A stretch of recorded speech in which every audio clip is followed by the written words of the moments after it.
Susan Cox, and I'd like to call the meeting to order. And let's begin with roll call. So Michelle Weber. Here. And Emily Secord is not here yet, but I believe she's coming, and I'm Susan Cox and I'm here. So, thank you.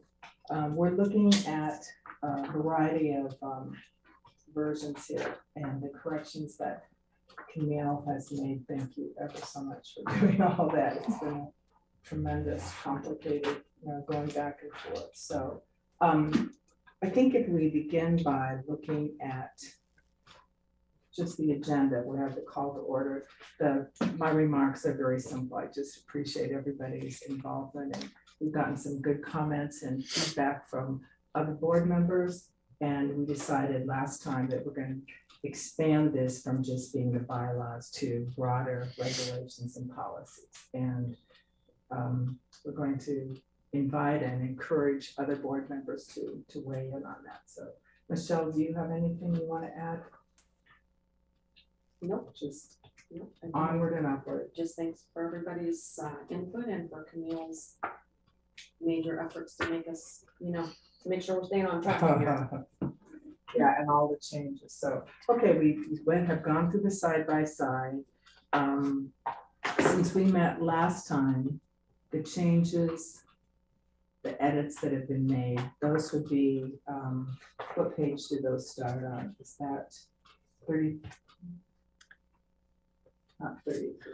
It's 97 or 33 is the beginning of the red line version. Okay. That shows that we made all of the edits that you requested. Sure. And the clean copy begins on page 48. Right. Okay.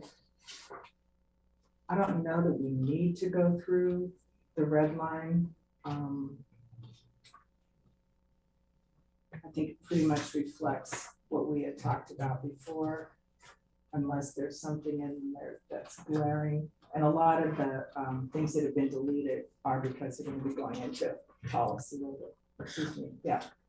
Right. So we just, as was requested by the committee, we condensed down language and took out redundant language from the policies in. Right. So we just reference the policies now. So there could still, right. So there could still be a few minor edits that come in the bylaws as a result of the changes that may come in any of the policies. They kind of cross each other. And that's to be expected. I mean, this is a pretty complicated process. Okay, why don't we look at the starting on page 97 of the clean version. And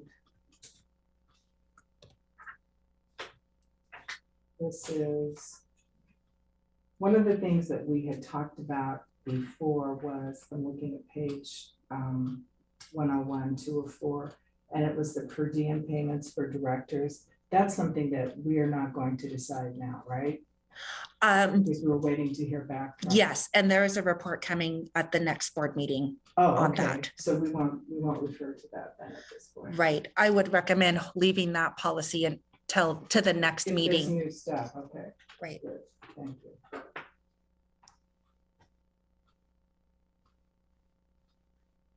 Emily has arrived. I'm going to go get her. I'll be right back. Okay, great. So when all that happens, that takes us to pages back.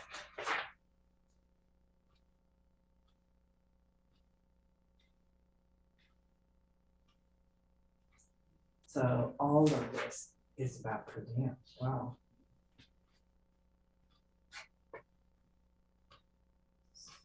So didn't we just, I think we decided at the last meeting that we would focus on the board working agreements. Right. Is that right? Just looking at this one to see where. So that's the only thing that's going through with that. So. Okay, so let's start on page, I think that's.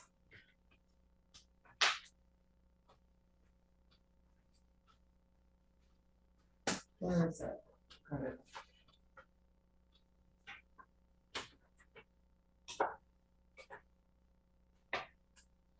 we finished with the side by side? That's all been incorporated at this point, right? Well, I went back through the final draft version without the redlining, and I did see some things in there that I think maybe we can just touch on.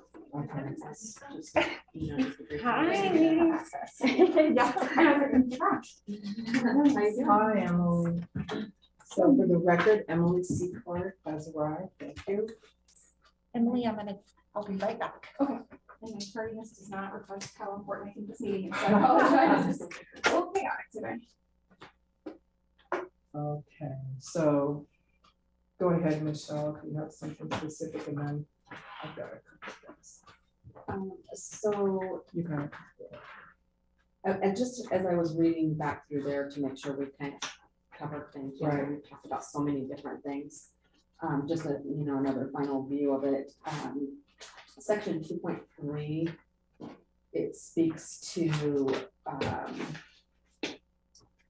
board member resignations, and I'm wondering if we want to add something that discusses the impact of redistricting, given that we just kind of had that conversation about the impact that border changes could have. Yeah. Right, right.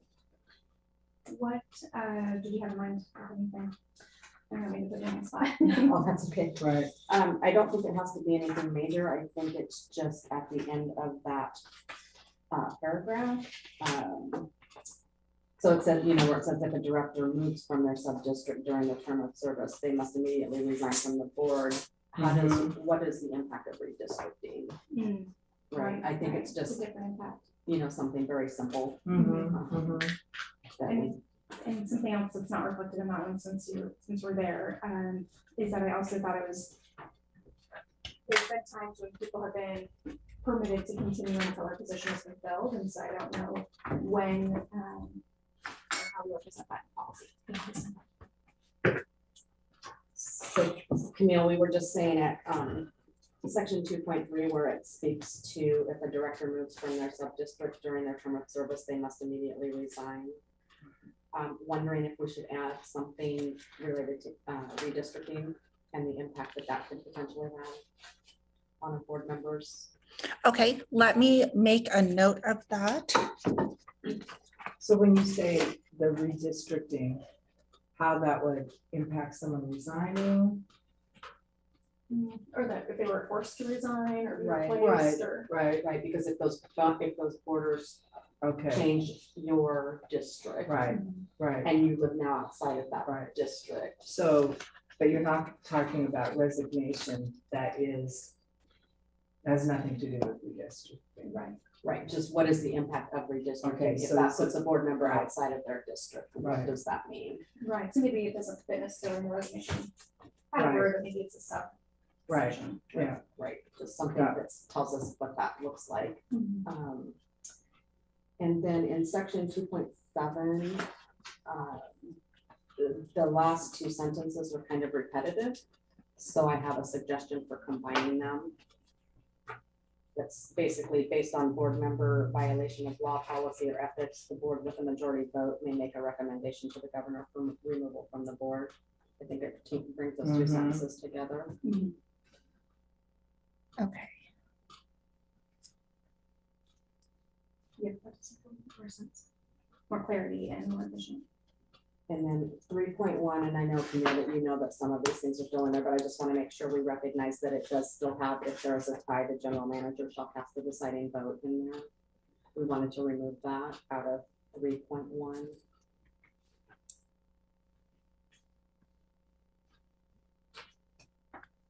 Oh, yeah, thank you for that. That is supposed to be stricken. Right, So right. thank So I you. just, you know, we wanted to get that out of there.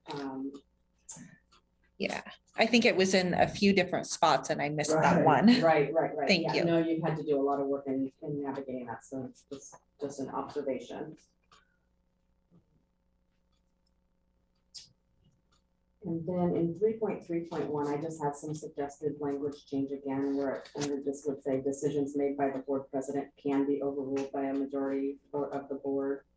Further guidance for directors related to overruling a decision made by the board president can be found in the board governance policy manual. something maybe like that, just kind of, And can you tell me which section are you, 3.3.1. okay, And if we agree on this language, Camille, I'm happy to just leave you with my notes here. perfect. So that Okay. you don't have to try to remember or rethink it or whatever. Right. So if everyone's okay with that, I can just leave these notes with Camille and make those revisions. And 3.3.2, I had a suggested wording change in there that says, in the event of the president's absence or inability to preside, the vice president shall assume the duties of presiding over meetings of the board.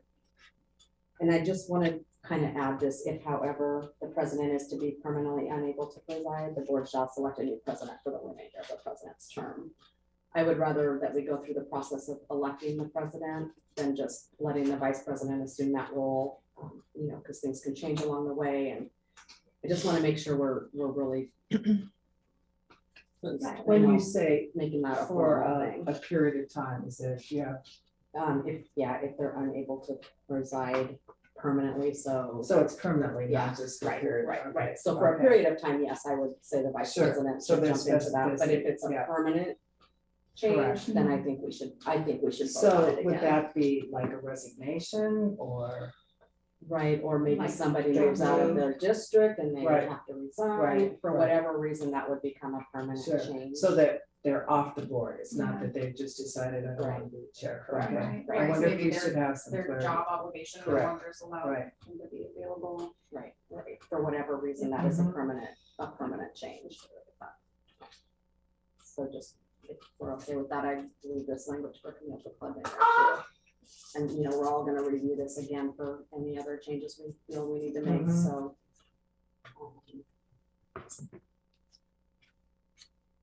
Those were the only kind of observations that I had related to the bylaws. I think we've done some pretty good thorough work Right. in there. So on the amended language to state that their duties have been delegated to the LTD finance director, Mhm. that's in there now, right? Mhm. Because that was Yes. That talked they about that. do in fact do that. Sure. And then I'm gonna go back just for a moment, if you guys don't mind, to 3.1 for the president. I don't think that this is gonna happen with our board currently, but I just wanna make sure we don't have a runaway board situation or board majority can overrule decisions made by the board president, like indefinitely or sort of without any scope. Right. Is there a way that we say the board majority can overrule decisions with, say, like with limitations or some sort of restriction, so it's not just like we wanna do something silly that isn't part of the mission, Right, yeah, it would be good to build in some parameters. just like with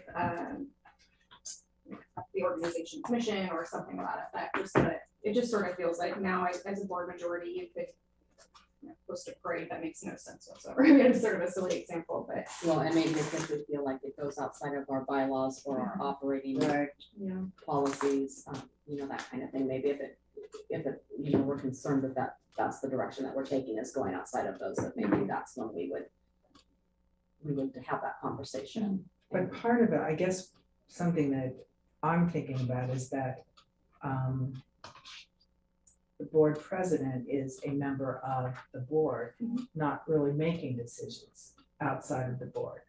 That's So true. why would we overrule a Well, I decision? think this maybe goes back a little bit to some of the issues that we had earlier this year, where there was some concern that the board president was in a position to make a lot of decisions, and there was some discomfort among board members Mhm. related to that. So, you know, just forward thinking and making sure that we're avoiding those frustrations Sure. and those concerns. I really appreciate that, but one of the things I'm wondering is if somewhere in place of that comment, something that really states that the board president has the limitations of, you know, their responsibilities are, you know, selecting the committees, holding, you know, chairing the meetings and so on, and that they do not make decisions on behalf of the board. I think we need to be careful there though, because the president does have, you know, they do have certain authorities to make decisions, if like in a, you know, circumstance where there's not necessarily time to pull the whole board together, but I think that's what we want to avoid again, is those frustrations where board members are feeling like they're not part of that decision. And I think we need to be careful, because I don't want to completely take away the president's autonomy, but I think we just want to find some way to just avoid getting into those situations. But I guess I'm trying to imagine an incident where there's such time urgency that only the board would have an opportunity to know about it or be a part of it. I think that's the part that I want to make sure is avoided. Well, I think for me, when I read through this and I think about that role of president, I feel reluctant that they are making decisions outside of the board for their own, I don't want to say safety, but for their own. It's kind of, Yeah, I mean, to I don't know protect. what the right word is, but just that there is a, you're sort of out on a limb Right. on your own, that you made this decision, and now whether the board supports you or not, it should maybe a minor part of the consequences, so to speak. So that's where I come in as saying, like, if I were the president, I would have some reluctance to have this much authority. Right.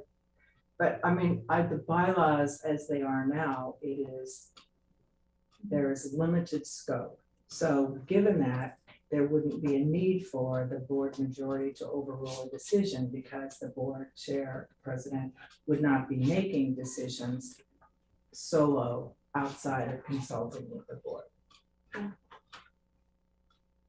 Well, then maybe it's fine the way that it In is right terms of now, what it and says now, you mean? well, maybe we do leave it the way that it reads now, and just acknowledge that there might be some clarity continuing in the future.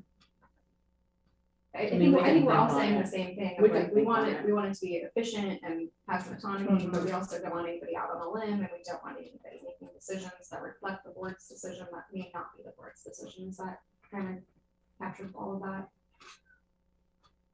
I guess, I mean, I know we talked about this at the retreat, but one of the things that, where is it, talks about the president shall act as the board liaison between the board and the LTD executive management team.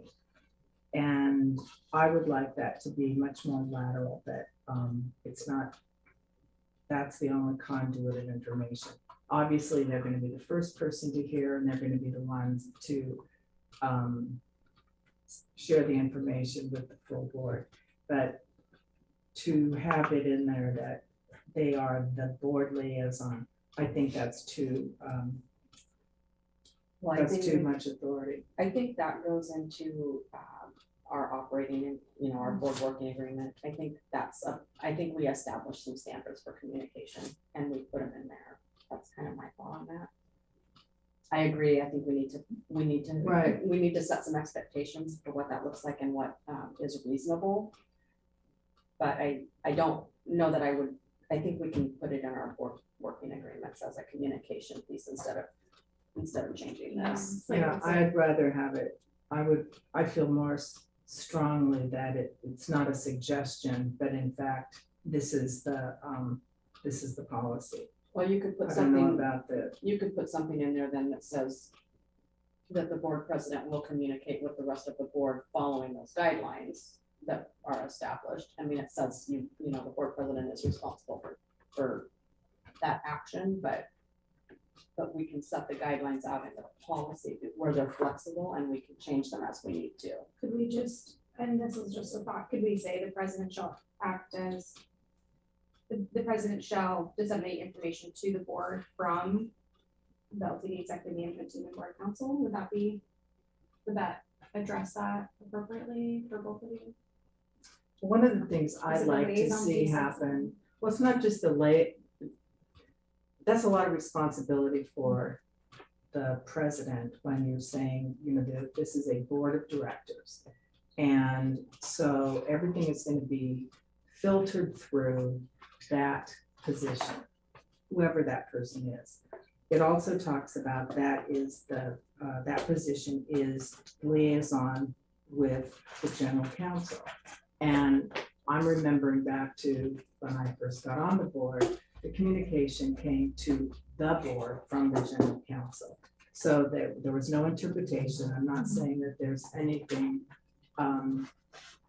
that's just, I'd like to see that be more of a board of directors, not board president.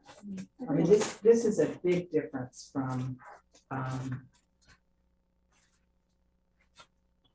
think the very first was Well, and I was just gonna say, side by side. Susan, Yeah. for my experience, I've never had a board filter everything through the president. It's always been, here's the communication to Exactly. everybody. Right, And then maybe there's some discussions about how to, you know, put it into an agenda Exactly. or how we want to facilitate the discussion. And so it is a little bit of a different, I think it's just style.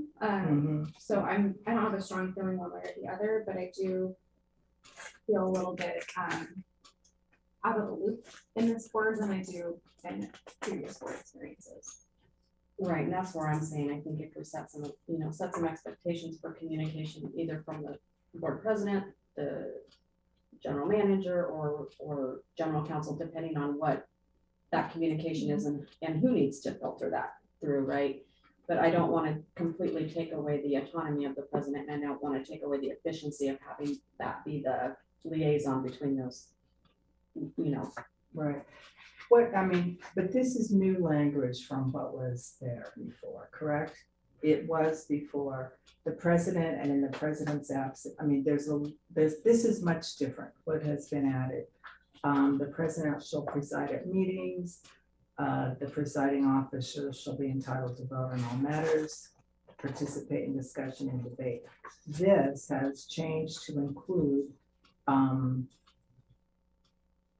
determining the final agenda, order and timing of business at board meetings, public participation. I mean, there's a whole lot more in here than what was there before. The president shall act as the board liaison.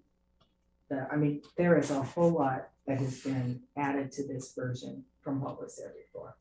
So something I've been wondering is if there's a way to maybe balance this a little bit more and it is more work for the vice president, but maybe saying with the vice president and the president both agree on the agenda, both agree on the order and timing of business at board meetings. I mean, is there a way that you just get that extra perspective without sort of becoming inefficient? I mean, is there another way that we can create that sort of extra communication that you're looking for by adding that role to the executive leadership, president, vice president, treasurer, secretary, adding just the vice president onto that, right? The less people, the easier scheduling is, but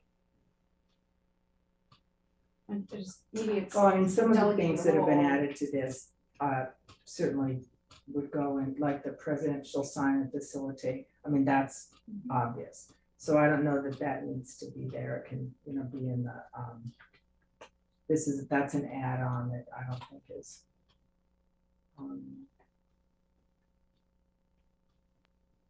No, I'm not thinking about this necessarily in terms of communication.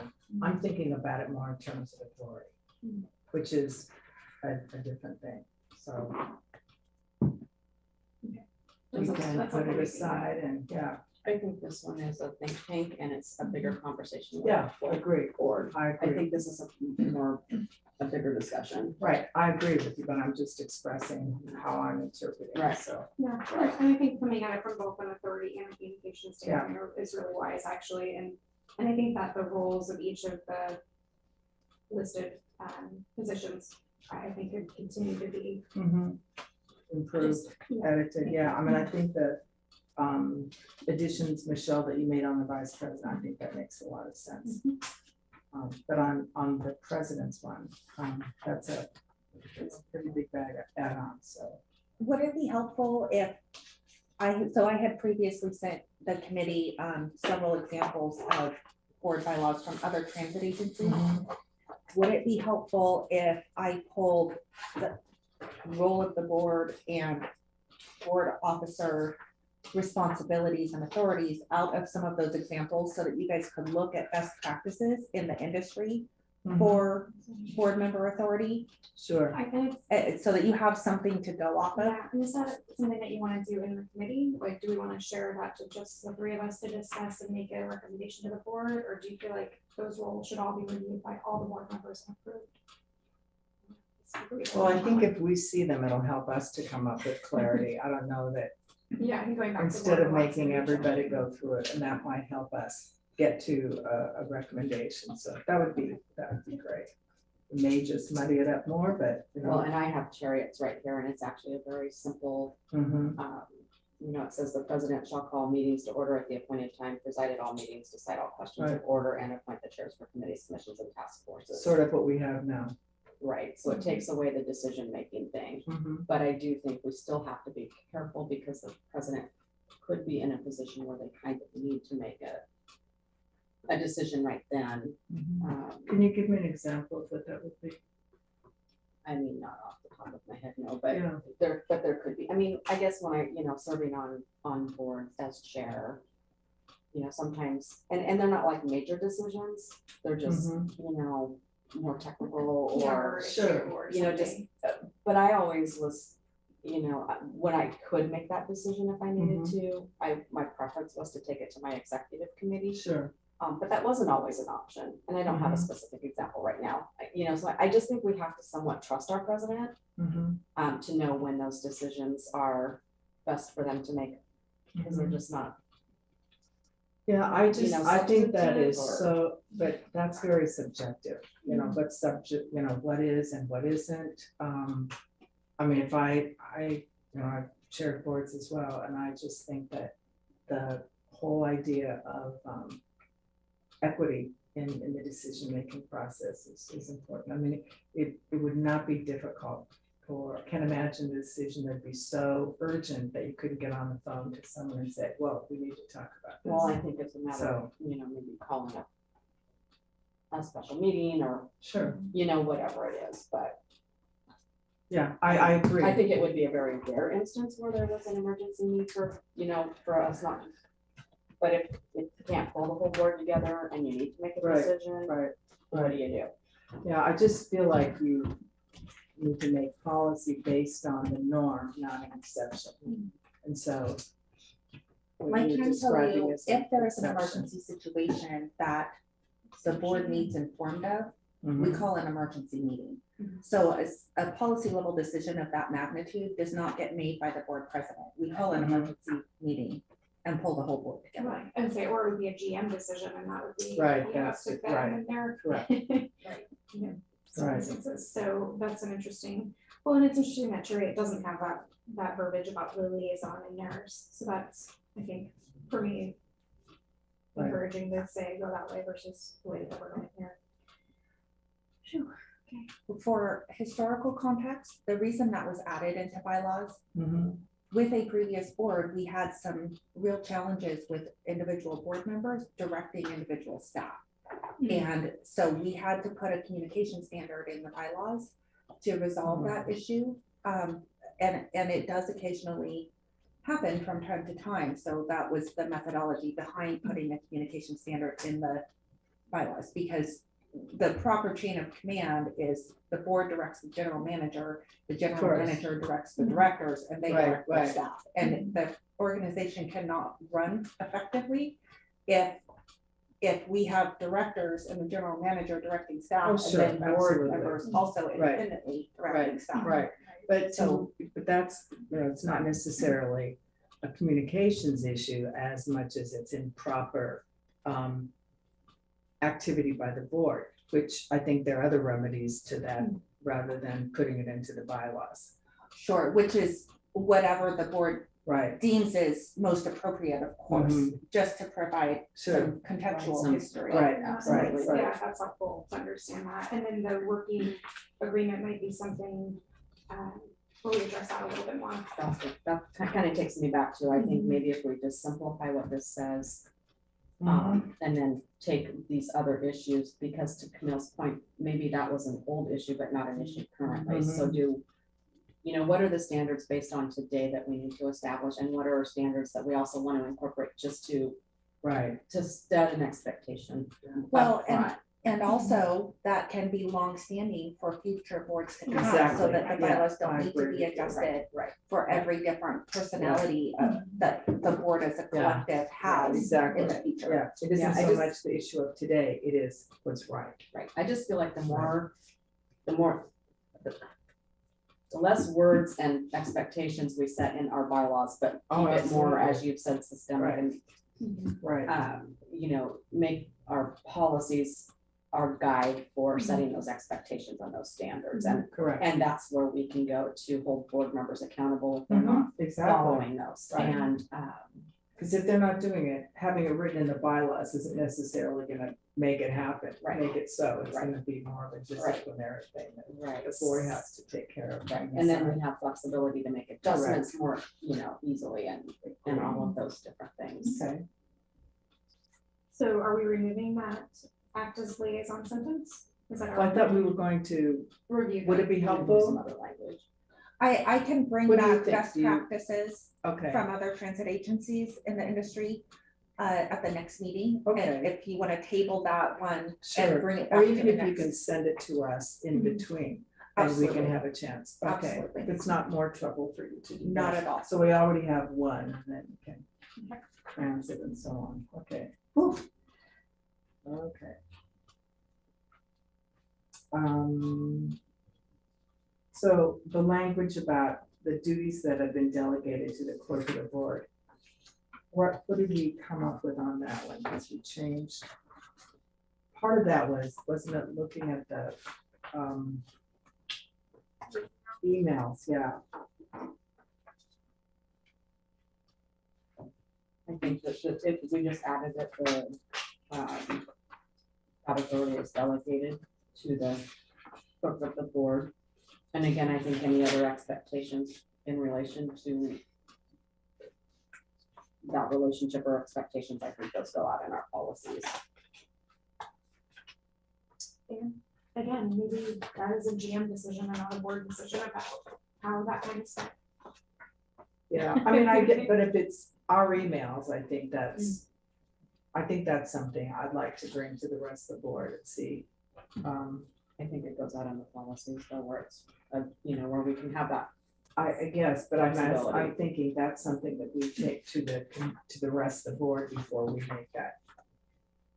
And now bear in mind that board emails are all public record anyway. So Right, we I just, get that, we have yeah. one email box that is board sent and received Mhm. emails, which the clerk used to look through, help weed out junk Right. email, help be able to stay on top of like your upcoming statement of economic interest, making sure the board would actually receive the email and just kind of helping to along the administrative responsibilities. Right, okay.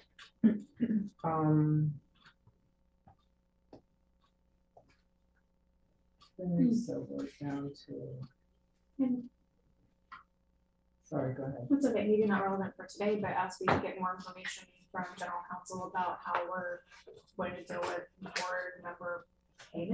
That's compensation, being, that might be something that Yeah. would be worthwhile to say, instead of paying 7 people to go through, you know, junk emails, maybe that is more Right. cost effective to have the board clerk do that. So just something to at least put in the back of our minds for consideration. yeah, before you came, Camille said that we're gonna have a, report on how that all, you know, move forward. Okay.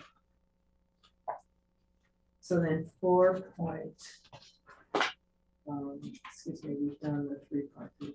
Okay, so are we down to 4.2? In all cases, if the director intends to request that an item be taken off the consent agenda, they will notify the clerk of the board and or GM no later than 1 day prior to the meeting. And then you were saying to the greatest extent possible. I mean, that's pretty subjective. I don't know if we can make that more specific. Well, the goal on that one, when we had the conversation, was to, as much as possible, provide staff with Mhm. time to Right, get whatever information they need ready to bring to that conversation. right. I'm just saying that to the greatest extent possible is pretty ambiguous. I'm wondering if there's something that's more specific. You have a thought on what that might look like? I think our concern here was if something came up, you know, or if you didn't get a board packet with enough time to review it, that you had an opportunity to still remove something from the consent agenda, that the best practices to make that request in advance. Mhm. So I think it's okay to, I think the intention is that you make that request as soon as possible, but Mhm.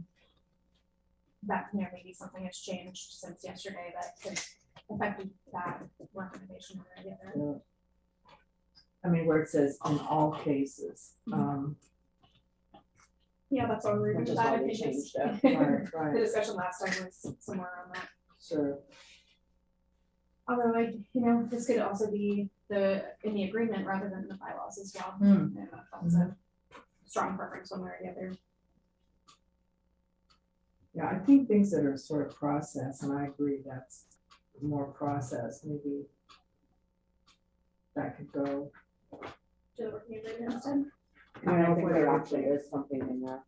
So it's sort of a duplicate. I think it's already in the I was going to working say, that was the other part, was like kind of going back and forth, like there's how much needs to be in the bylaws if it's repeated in the policy Exactly. versus, or excuse me, working agreement and vice versa. Right. I think the bylaw for me is like, this is sort of the order of things. And this is sort of a policy and agreements that we've made to Right.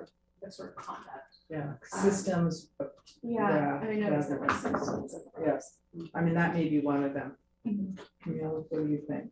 Flag that, For 4.2. Yeah. maybe that's it.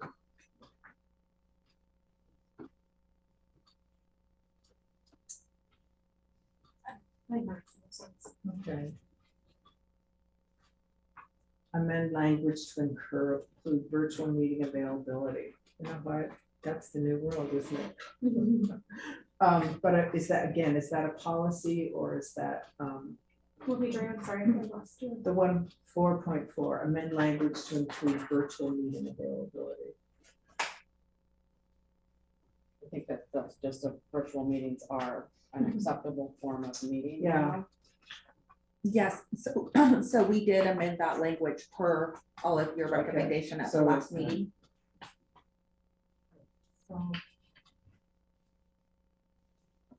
Remove dollar amount of contract authority, amount determined by the board.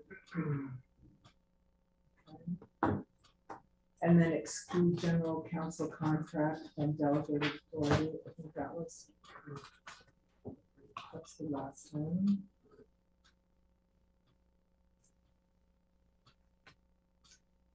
Chariots, that's because they're the Cherry City, right? Salem.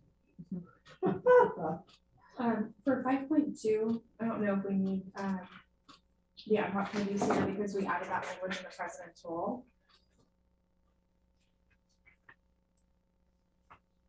But if we Yeah, feel like I it's mean, it's, necessary, I don't mind leaving it I don't either. think so, Let's go on that one, there's so much effective. right. I think it is. So we delete 5.2. Yeah, or remove, Well, reword. Well, If I may offer, section Article 5 is just explaining the committees. Right, And so there are standing committees and there are ad hoc committees. So Right. it's not really talking about the president's authority to appoint to what appoint the committees. purpose of It's the committee. explaining what the committees are. So Hmm. I would be concerned to remove that section because it would be like it Although would be it only wasn't there halfway before. covering the board's Right. committees. right, I mean, I think parts of it may be repetitive as Right. far as like the introduction in those paragraphs are repetitive, but I don't see harm in keeping it there either. I mean, it's just a lot of additional language from the policies that were there before, and if we're trying to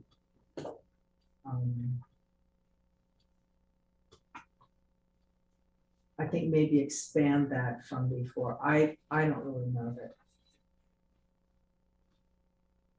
Well, and this speaks That is specifically like the necessary. standing committees, that the term of the committees is 2 Mhm. years, and Right, there's some right. additional explanation as to what the committees are, what the terms of those committees appointments are. And we also have the piece that we added that as a matter of practice, the general manager may be consulted. Remember, we had Right, fairly right, big conversation about that too, so I'm not sure I would want to remove. those Okay. ones. If that makes sense, making it from that context rather than, right, it's not repetitive, it's just disruptive. And then, the other thing it doesn't say in here is how the chair is appointed, so that might be something we wanted to say, each committee shall have a chair that is appointed by the committee. Is that somewhere else? Oh, you know what, we did, it's in here, Yeah. sorry, it's that, it's sort of in between the cross out language. Right.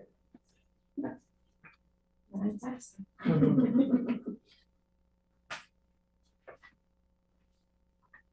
One thing I'm wondering about where it says the general manager has authority to act for on behalf of LTD to execute all agreements. And then it says the executive director may make or approve.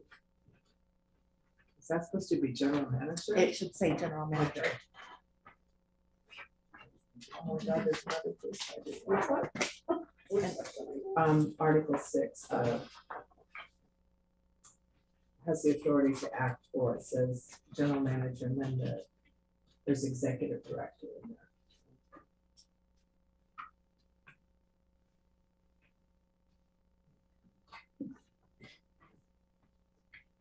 I got confused. Good clarification. I don't think I saw that in the final version of it. I think it. Yeah, I'm not. No, I don't see it in the Okay, final draft. well. Good. Okay. For Article 7, just in light of recent events, do you all feel that 7.1 is inclusive, exclusive enough? Is there any more clarity, because knowing more about that process now, how do we? So this is the one at the last meeting, the indemnity was much different than this. This is the language from Chariots that I asked that we put in. And I think that's one that we need, you know, the full board's gonna look at all of this, but I would really, really like to hear from the full board and, you know, on that topic too. And can you say which topic again? 7.1 is So, okay. the indemnity clauses. Yeah, I think it's smart to have something in there, but I just wanted people to understand sort of what the context and the purposes around that, and I just thought, oh gosh, is this something that you want in your bylaws, or is this, you know, just board member information? So I think that was just, for me, I kind of feel like I think it indemnity should be in there. Yeah. I mean, It's just how you want it to read that we need to really make sure we're, you know, I agree. in full agreement on. There are a couple of sections in here that I feel like are definitely conversation at the, Right. you know, I think some of it's pretty cut and dry, but I think there are some sections we're gonna really wanna focus on. You got all those?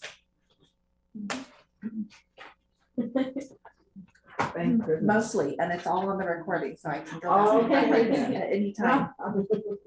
Any place Okay. where I'm not sure I remember. Right.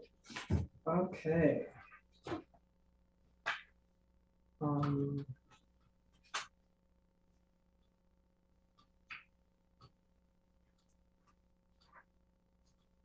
So we went through the $50. Okay, never mind. I'm looking at old notes. Before we switch to the, where we're going next, I just wanted to ask, you know, as I was thinking about the whole process of the working agreement, and so when I started, I had one training session, and it was like a ton of information, it was very helpful, but it was also very overwhelming. And so I wonder if we should have like the secretary or the vice president or somebody as part of their role is to just periodically, you know, set a meeting with each of the board members just to go through the working agreement, and do you have questions, is this working, what concerns are you having? That's just sort of a way to kind of check in and improve our board culture. Because I think if you know, go too far along, right, I'm fairly far in my years on the term, or my term, and I think, gosh, when was the last time that I really dug into this, if we haven't had this conversation about it? Right. So I don't know if that was something that we wanted So in where bylaws you- or policy yeah. or, anyway, just for roles, so I just thought I'd mention it as a second. And maybe that's solved with an annual review where we sign that we've read and, Could be very simple. you know, ask if clarifying questions or have that conversation. So we're kind of taking some ownership for that too. Yeah, Right. that'd be great, of just, here's your copy again this year, it's January, what questions do you have, is this still working for us? And we can- Sort of like a handbook revision or update or something like that. It's almost like a annual review for the board There are many boards that do that that, do that, absolutely. that look back for the year and say, did we Right, stay on track? Did we meet our Yeah. own goals? How right, have both as we a done board as a and board? individual, yeah. Should we bring that up, Emily? Do you wanna do that? I think our working agreement has something about board, reviewing the board, yes. Yeah, so that's what I was trying to figure out, is how do we incorporate that into the bigger process, so it's not just a standalone item that someone is responsible for, but we don't know who or how. So I was thinking if that's, Wonder if that's something that, if it's a marker at, like, within the first quarter of the year or something. That way it's on the calendar and, it doesn't have to be a, 2-hour yeah, right, lecture or something, it right. could just be, right, hey, I'm It gonna could call you be- on Friday about this. right. It also could be, just a survey, in different categories and then reviewed maybe at a working group or something. Should we suggest that? Yeah, Neil, does that seem workable if we did something like that in the first quarter of the year? Sure. Yeah. That way. When we viewed July, it was like, oh my gosh, what happens?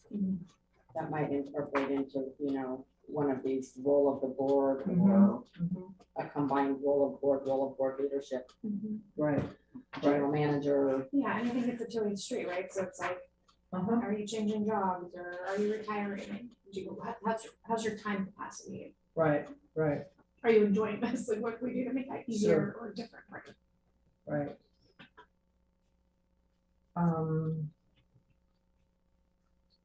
Yeah, I mean, I would like to just review, this is not necessarily the policy, but committee assignments, how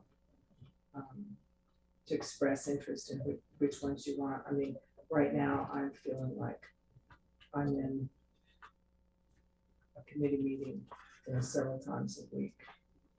And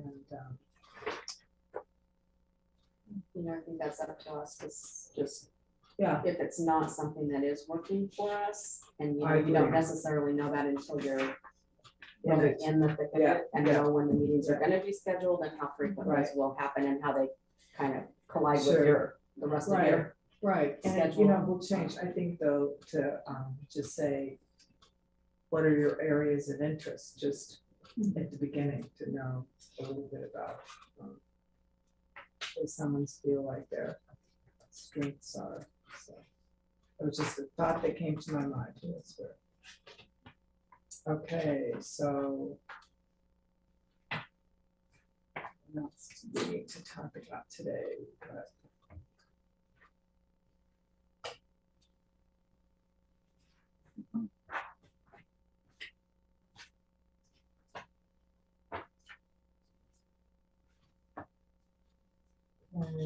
I think we've actually gone through most of it at this point, right?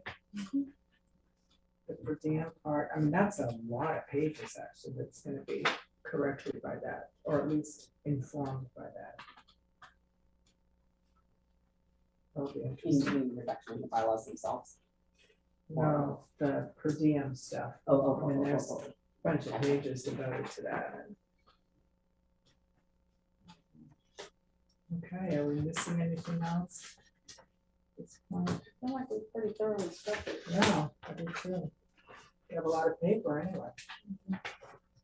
And again, Camille, I just really thank you for all the hard work you put in. You've been masterful in this.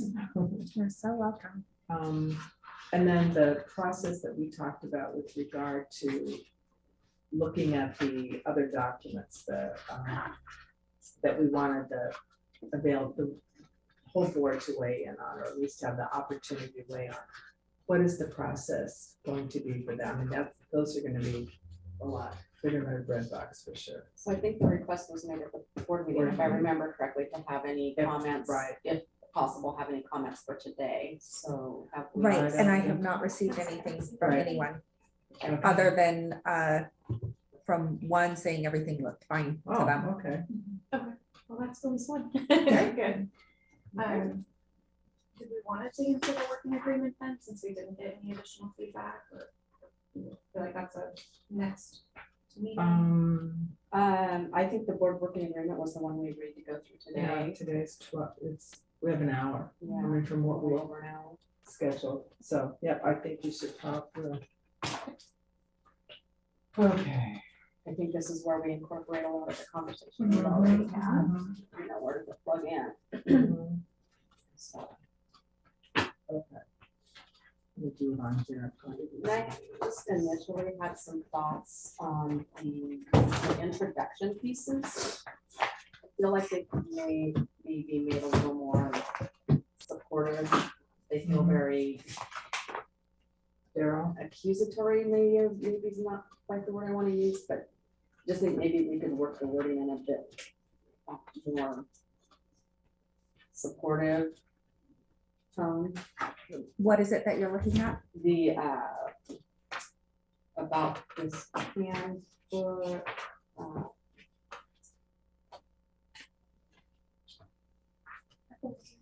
it does feel a little authoritarian. Yes, thank you. That's the word I would maybe want to use. Yeah, so in the first section's good, but the about the sandwich part, I started getting a little bit of that vibe as well. Mhm. Right. So I'm just thinking maybe we can make that a little more supportive instead of, you know, and I'm guessing that that's based on some previous challenges too. Maybe there was it just feels like there's some feeling behind that. Okay. Yeah, supportive versus adversarial. Yeah. Right. Do you have some language or? I have not, I was going to But spend that's just some the time time, kind of yeah, putting some yeah, thought yeah. to that, and I didn't yet. But just kind of thinking about a way to make it more, you know, Cohesive. yeah, and Right. just.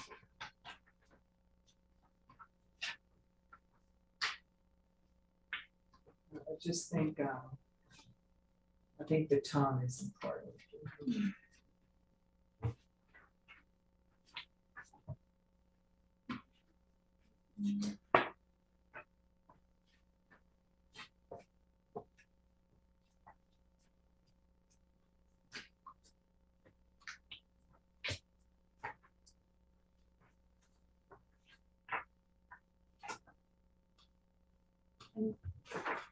Go ahead. I don't think I saw any revisions like since 2004, is that right? Correct. Okay. And so I wondered if there was just some strategic planning stuff that maybe needs to be captured in here. In the working agreement, we can definitely look at that. Right, yeah, I was like, rather than going through that specifically, I think just in general, that would be a beneficial thing, like values, mission, strategic items that we want to focus on. Yeah, because it's not necessarily going to reflect what's current now. Right, Yeah, exactly. yeah. Yeah, so I thought if it truly hasn't been updated since 2004, that would be maybe a better way to summarize that than go line by line. Right.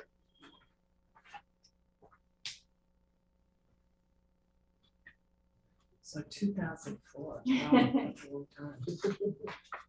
A long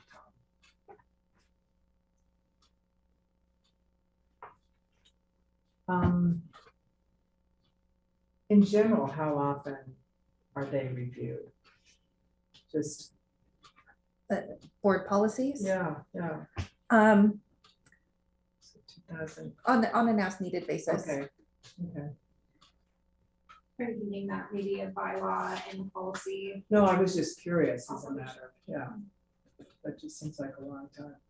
I mean, in theory, if they're working, Right, you shouldn't need to revisit them. no, Yeah. It's when you feel like there's some. right, but if there's been organizational adjustments that are, So this was Significant, actually yeah. developed in 2004, and then for a period of time, it wasn't being used. And through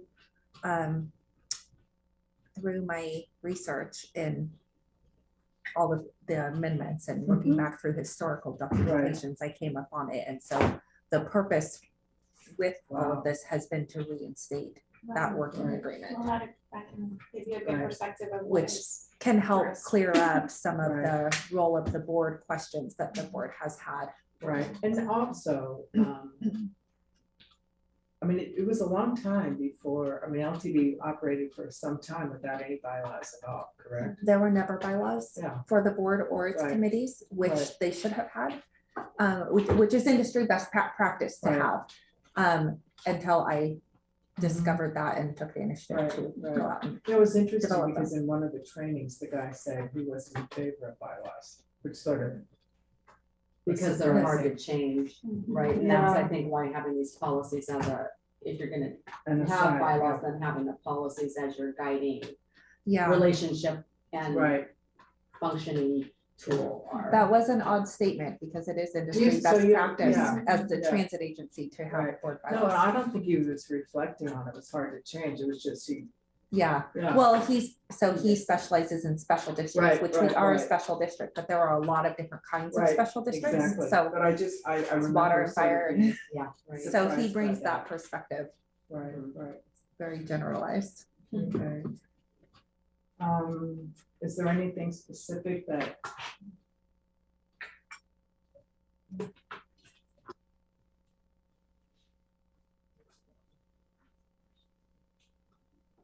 Okay.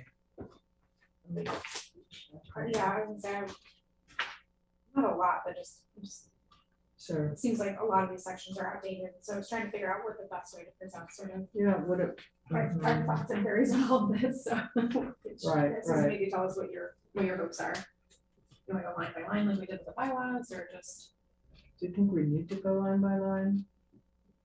I don't know. That's a lot. I just had to go through it and there's my computer and my keyboard and my Word. Wow, all And right here's then, my have this, at and it. I'm like, here you go. I just, that's the only way I could kind of keep my thoughts, Okay, you why know, don't, why don't focused. you, share your wisdom here? I don't know about wisdom, thoughts maybe, but. We'll go with wisdom. Okay. So in 100.10.2 applicability, my first just question is, it says these rules apply to members of the LTD Board of Directors only, but they really apply to the board and the general manager, right? Hmm. Because the general manager is, Reference. they've got rules and. Right. And so I thought we maybe should plug that in there. Or just remove that section.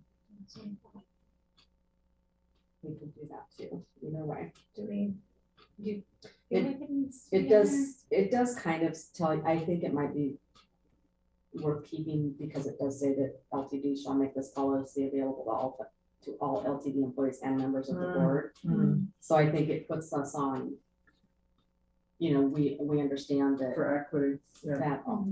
this is accessible by Mhm, more than just us. So then Right. just add and GM at the end of that first sentence. mhm. I think so, yeah, just to make You it got clear. Yep. Okay, And then the rules Right. or policies, I mean, I guess it's sort of. It sort of goes back to that tone. Well, it's, what is it? It's kind of what it's called, I guess, on the front page of this. These agreements or It's a board working agreement and policy, is how it's titled. this policy then. This policy applies to. Right. And I felt the rules of the board piece. I kind of lined that up with the school board agreement that we had, and actually a lot of it is very similar, so I feel like it came from some standard template that's used by Mhm, organizations, because the wording Right, was, right. was very spot on to each other, so. This particular one may have come directly from APTA. Okay, Yeah, so it just is very, I mean, the wording is almost identical to the school board, so I just noticed that some of the school board, when I had, some of those pieces are not in here and might be worth adding in. And I would say the very first one, maybe it's, I mean, we sort of cover it, mission, vision, goals, priorities, but Mhm. maybe also and strategic plan. Since Right. that's become a better, bigger focus this season. Mhm. Otherwise, I felt fairly comfortable with everything in the goal. mhm. And Susan, I don't know if number 5 in role of the board helps with your prior concerns with authority. Or if you feel like we creating a conflict between the bylaws and the role of the board working agreement. Right, because Michelle, to your point, you're saying you want the president to have authority, and Susan, you're saying you don't feel comfortable that one board member, regardless of their position, has authority. Otherwise, I think 5 is the only one that raises an eyebrow for me, just as a cohesive component.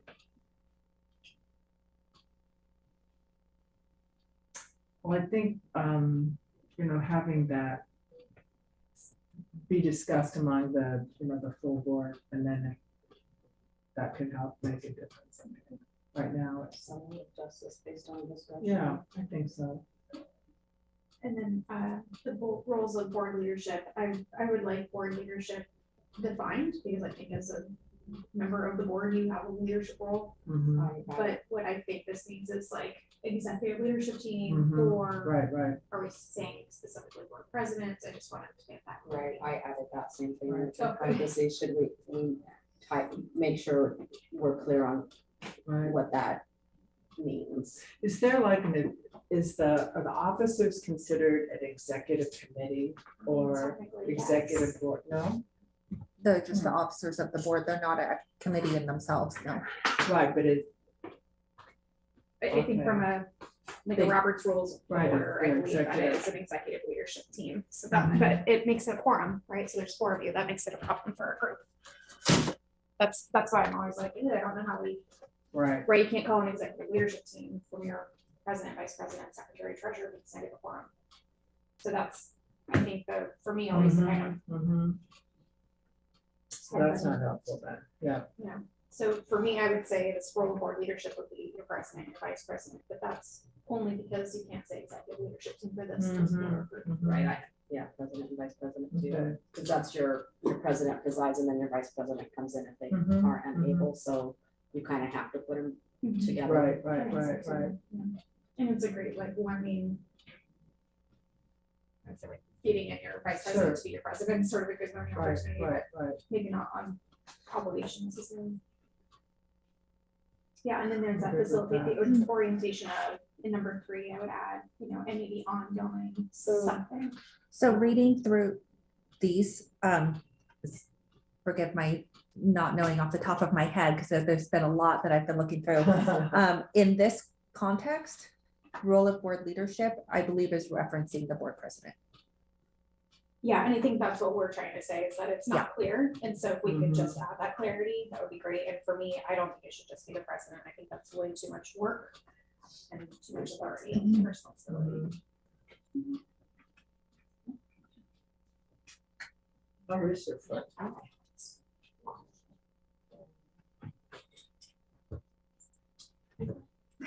And before we move too far into here, I was just up in the role of the board section.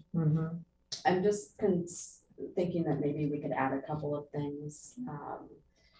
One, adhere to standards of ethical conduct, professionalism, maintain confidentiality according to Oregon revised statute standards, particular. So this is one of those things that we removed as language in the bylaws that I think we might want to put in here. Oh, I'm glad I completely lost track of the stuff that we had removed. So I took that original and compared it to what we have here, because we took out a lot knowing that we wanted to have it, have that conversation here. So I think it would be worth adding that.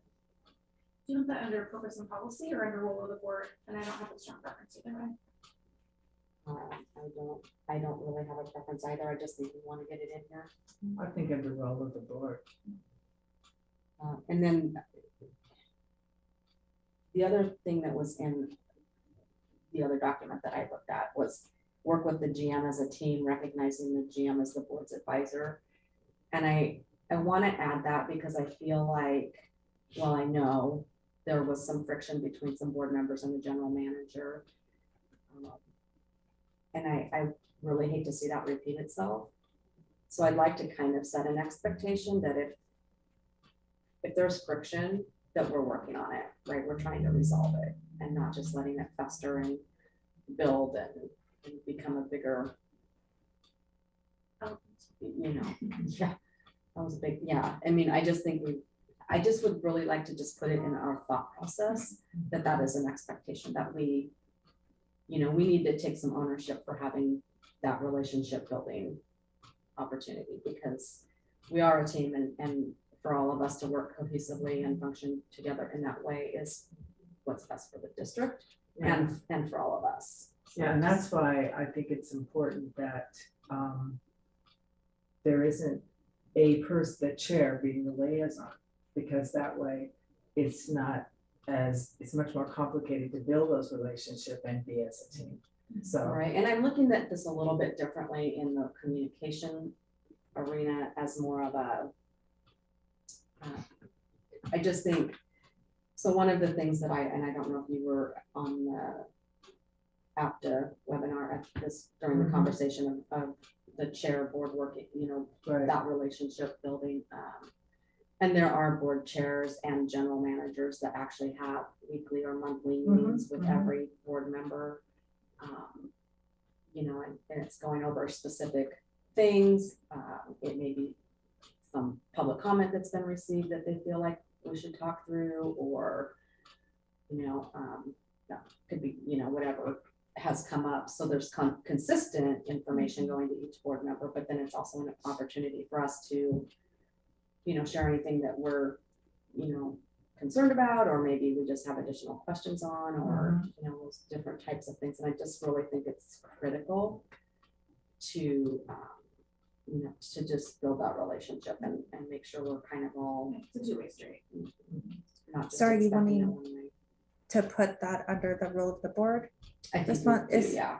Because And I can- we have had, under the previous general manager, she did have weekly meetings set up, and didn't always get very good attendance. And then Mark has the weekly meetings set up too, and there isn't always very good attendance. So maybe that communication to the board, that is the purpose of that Right. meeting. And Right, and setting an expectation, and sure, if that time frame doesn't work for everybody, it's working together exactly. to find a time that does. I Yeah. just think it's important that Yeah. we, that we do that. Yeah. And maybe we reiterate that is available to the board members Right. Yeah, for any, It just, I questions. love that is an option. It just helps me Yeah. feel better in my schedule. Like I can't always make it. yeah, and Right. absolutely, if that day and time isn't working, then we just need to be informed so that we can make the appropriate adjustments. Right, or maybe we make it twice a month instead, and we, Yeah, Yeah, I mean, it's a, but just kind of establishing some sort of an expectation for us to own that relationship too. Not putting it on one person, but we have a responsibility here too. So I want to just I'd like to see that in here. so where would you put that? Just as an addendum or? Well, I think we statement could, or- I think we could put it under role of the board Right. to say something like, we'll meet monthly with the general manager on I don't know, something Yeah, I mean, I guess that I'm just sets an expectation. Yeah, I'm not comfortable with it being like every month or whatever like that. I think I'd like to see it more in terms of spirit. There will be, I don't know, ongoing communication or something. I mean, for one thing, it's so awkward because of the inability to have everybody there, and it's like who can go, who can't go. Well, that's why I think you could maybe solve it with, individual meetings with the general manager, where it's just you and the general manager. You avoid any quorum issues, but you have an opportunity also to speak more openly with anything you might not want to share. in front of anything that maybe you're not everybody. understanding that you need a little bit more information about in a non-public setting, so that you're not having to do your learning curve in a public meeting. But, to Emily's point earlier, and I kind of think we're all feeling this a little bit, there's a feeling of disconnect, right? And we can own that disconnect at this, it's not just the general manager's responsibility to reach out to us, it's our respect, if that reach out comes, it's our responsibility to reciprocate and to, you know, find time to have those conversations. I just think it's a respect thing. And, you know, I just think we need to have some expectation in here. Is it a time expectation or is it a topic expectation? I'm trying to figure out how we capture this without saying you have to, you know, every Tuesday at 10, you have to be available, you know, from now until the end of time. It's a Right. sort of silly over Right. exaggeration, but, yeah, it's hard because there's some topics that I'm like, I don't have any questions, because I've heard this, you know, 10 different times from 10 different people, and there's other stuff that I'm like, why is this the first time I'm hearing about this? Well, and I Why does it think, feel that way? you know, there might be things that the general manager has that they want to share, or, you know, that could be done in that meeting. And then there could be things that it's very individual to each board member, right? What do we want to talk about? What do we need more information on? What, you know, what's on our forefront of our minds? Could it say, along the lines of number 7, maybe we say, respect that the GM has made availability weekly in their calendar for board member meetings? I mean, does that sort of say like, they're making time in their calendar, you know, make the effort? I mean, is that strong enough, Michelle, or? I think it's too easy to wiggle out of it if it's not an expectation. Well, let me ask you this then. This is in no way a judgment at all, but Sure. do you think that because there's a standing Friday meeting that we should all be a part of that every week? Or that he should have his maximum number of board members every week because it's available? No, that's just unrealistic to expect that from people. Okay. What So I'm saying is if that does not work in your time frame, then let's find something that does, Because right? you want board members and the GM to be meeting weekly, month? I mean, just, I'm picking on you because I'm just trying to Yeah, figure out what it's the just clarity is. whatever time frame the board decides, like maybe it's quarterly, but just some sort of a check-in. And, you know, I mean, we can always call the general manager if we have questions Right. in the moment, right? We can Exactly. always have that, but I just think for me, it's more of it's team and relationship building. I think we're really missing that component. Could it be proactive communication with the GM, you know, by phone or meeting or email is encouraged? I mean, I get what you're saying, is like, we don't let people off the hook, but I'm also not trying to obligate people to more meetings and more obligations than what they really Well, and it may want. be 15 minutes, it may be an hour, right? It just depends on what's there. And But if there's, yeah. you know, it's just a check-in, how are you doing? Is there anything, you know, and maybe you don't realize there's something on your mind until you have that check-in. What about something like a commitment by board members to establish and maintain an ongoing relationship with the general manager and leadership? Because I can see there may be a general manager comes along who says, whoa, that's just way too much of a time restraint, because it's a lot of time. And if the spirit and the intent is to establish relationships, I think trying to set it up and the specificity isn't as important as just to say there will be a a process and commitment. an expectation to do. Yeah, a commitment to. I thought And that could also be, sort of But just reciprocated in the role of the general manager as well, to say there will be an opportunity for this. Because to me, it's challenging because our job is to hire, maintain, and review the general manager. And so for me, I really appreciate that Marcus put a weekly option on Right. his calendar, and AJ prior to that was always open for coffee meetings and so forth. And so I think that the openness is there, and people not taking them up on it isn't a reflection of their interest in having a relationship. It's just, I don't have any questions right now, or I don't have pressing matters. And so if you don't say, I really want to talk about XYZ topic, Right. I'm probably going to say no, thank you, because my calendar is already full. And so it's really hard for me to say, well, is that onus on me, or is it onus on the GM? I think the onus is on the GM to develop that relationship, but if there's no agenda item, I'm probably not going to make time. And it's not relationship building necessarily. And which then is we're not to your point. reciprocating, and we're not. I just feel like there's a balance here, right? Where we do have some responsibility to, when the general manager reaches out and say, hey, I'd just like to meet, check in with you. You know, I think we have a responsibility to do that.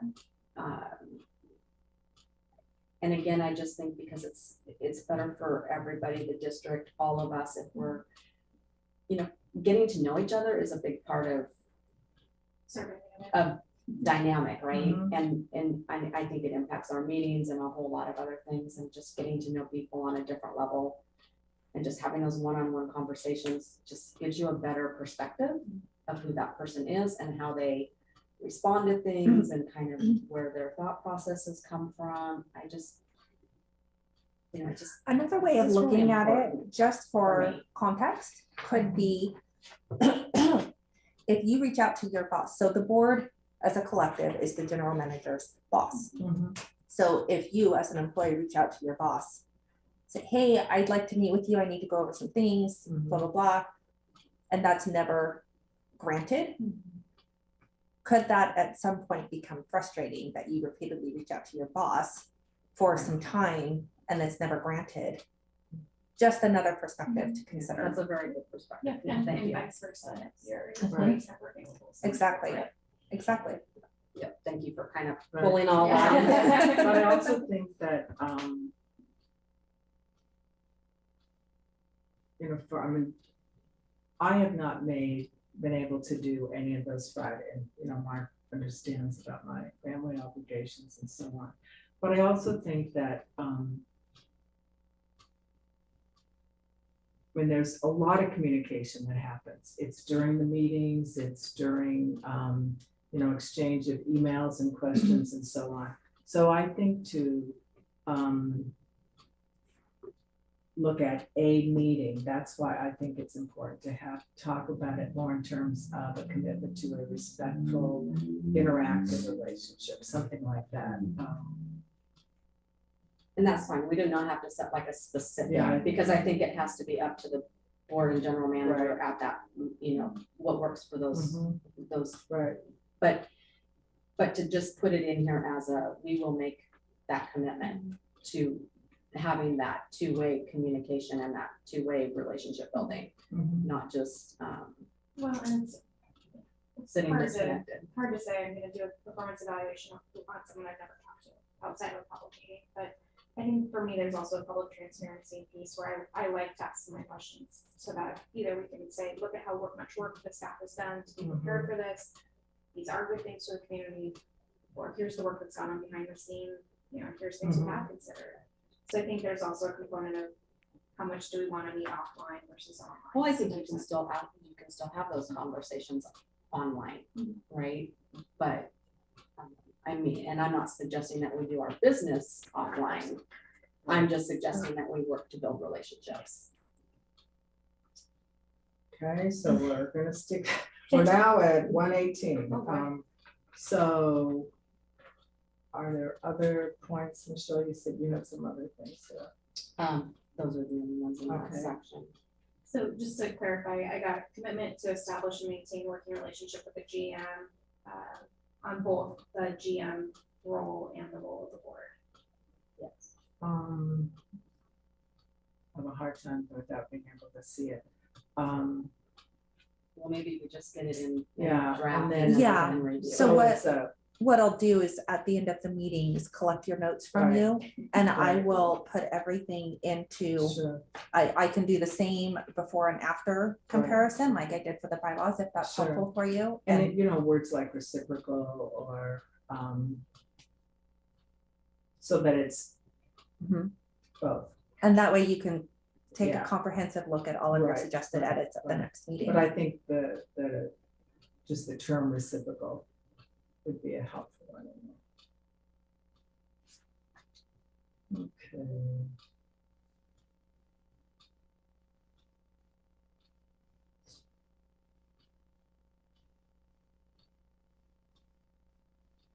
Yeah, I'm excited to see how that stands the test of time with future boards of whether we have a GM that's very good at report building or a GM that Yeah, has no interest in yeah. report building. Right, So right. it'll be an interesting.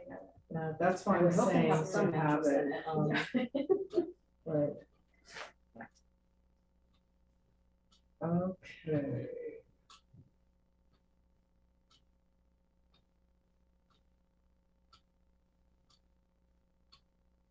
So then I think we were at role of board leadership. I just wanted to kind of jump back into that other section first. Okay. Did you have anything for the role of board leadership? In the first item where it says, it speaks to seeking board member input for adding agenda items, I think we should, we have a process, right, that we're using right now to do that. And I don't know if we want to somehow reference utilizing the process that's been established, or that's pretty vague, but I don't know that we want to go into specific process either. Yeah, again, I think that we need something that will stand the test of time. And if you get really specific, then it's. Yeah, I don't want to get specific. Yeah. I'm just wondering if there's a way to reference that it will follow a set process, or, you know, established process or something along that line. I think we're getting pretty specific on some of these things anyway, so for me, I'd say there's a way to capture that is the process. Again, it's always adjustable in the policy. Mhm. Exactly. Right. And that way you don't go back and say, I don't know how to X, Y, or Z, whether it's. So if we could just somehow redistricting. plug our process in there, you know, maybe as a bullet point underneath it or something. It just helps board members when they're reading through this understand that there is a process and kind of what to expect from that. Mhm.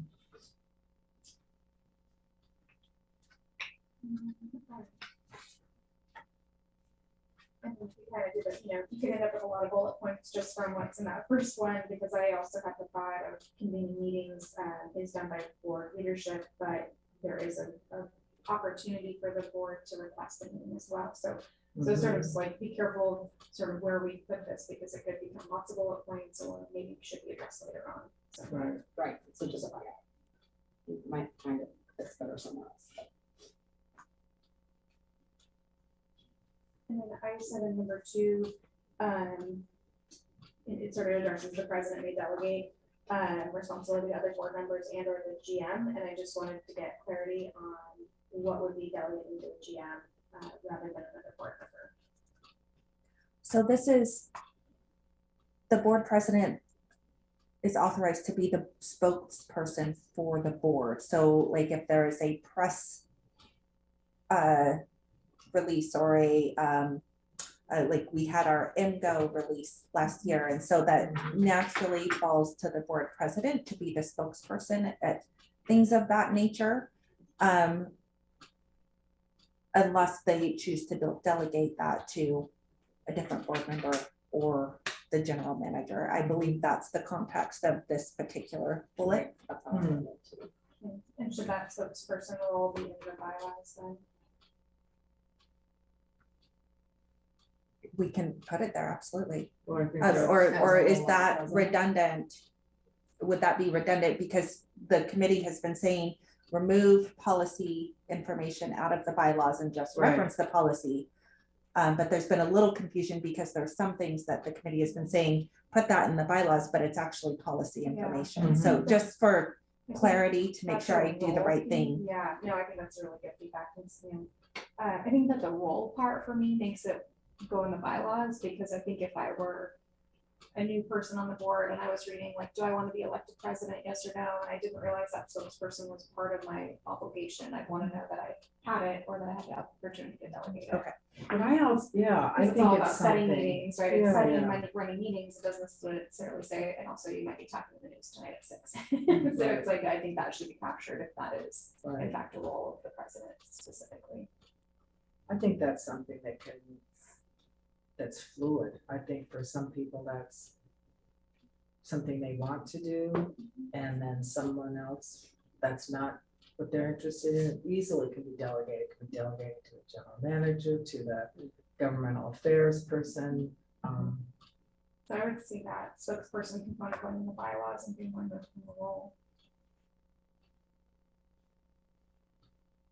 I don't feel like it going to the bylaws, but You know, I think it's fine here too, and that's one of those things, at some point, you know, you may wanna, if that's not that individuals, president's area of comfort, Mhm. then, you know, you do have it here as Right. just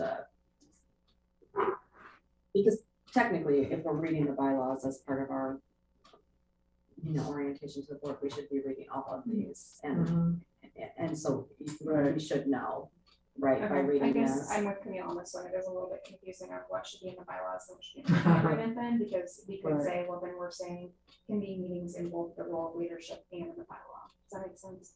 So it is a little bit, we're kind of saying both.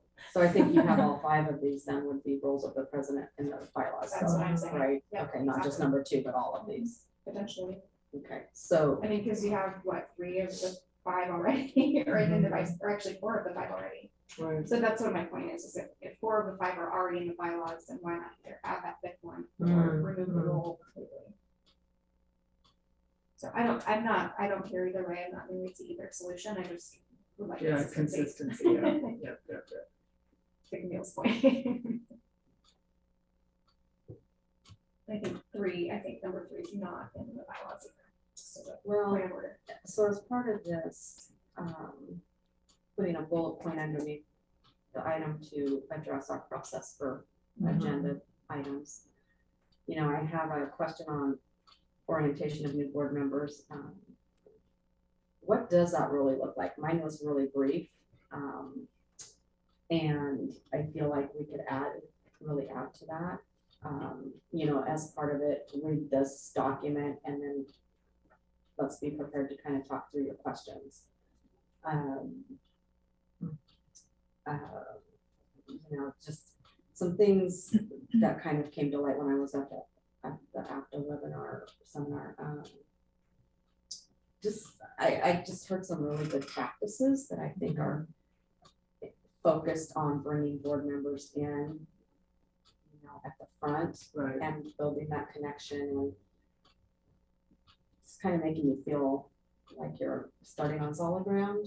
And so I think if we put some of this in bylaws of roles of the board chair, and maybe this isn't the role of the board chair to do the orientation. You know, orientations that I've had before were to sit with every director in the administrative area of the school district and have them walk through what they do, and, you know, be able to ask questions and just kind of feel like I have some basic starting knowledge of how the district runs, right? Yeah.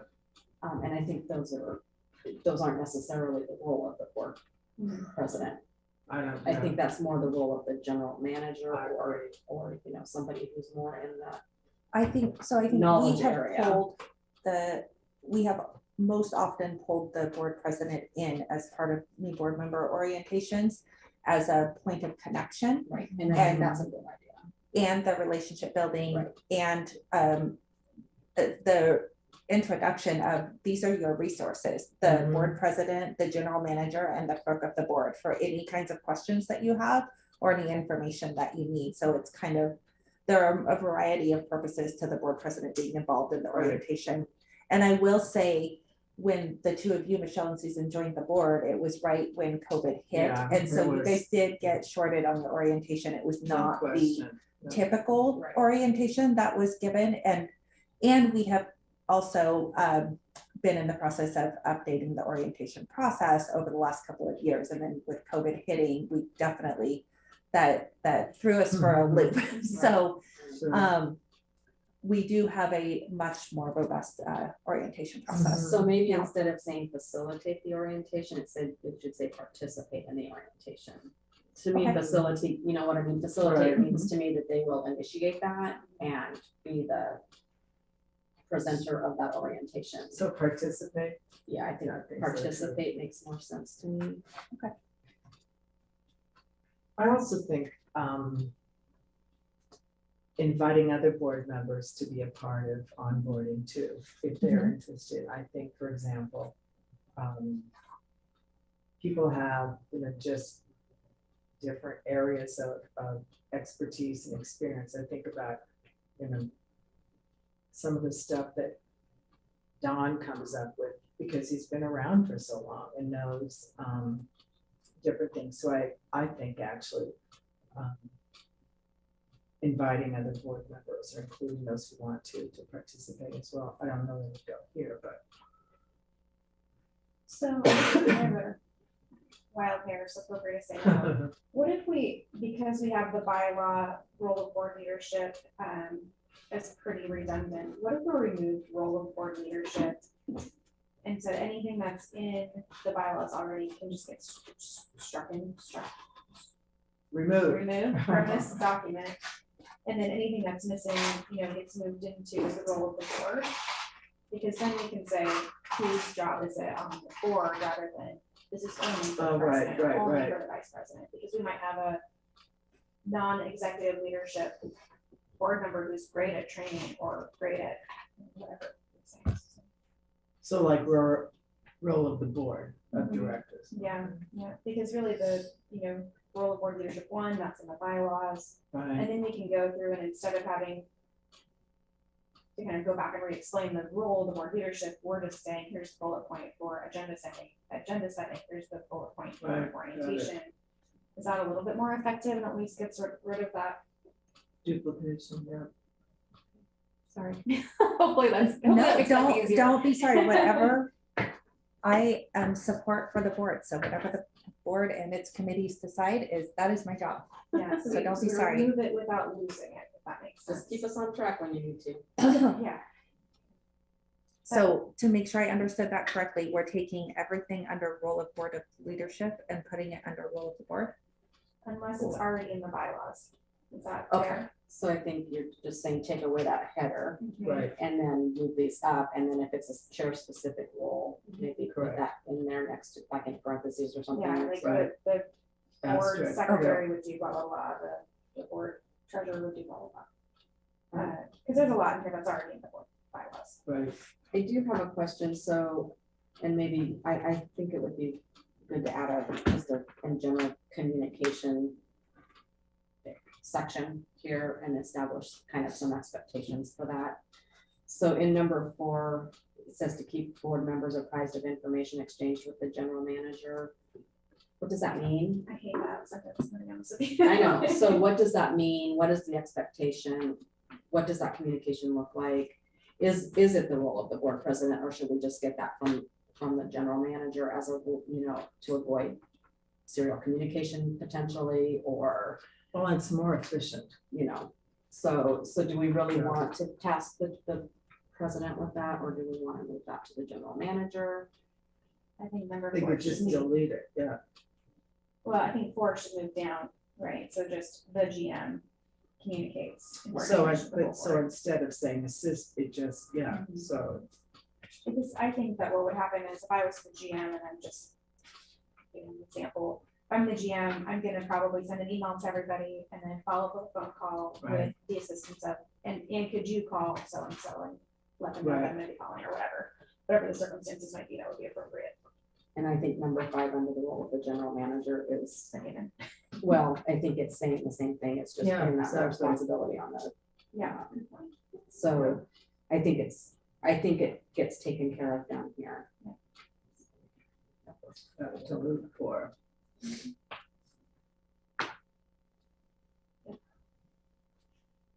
That sort of addresses the liaison question mark from earlier. So that's good.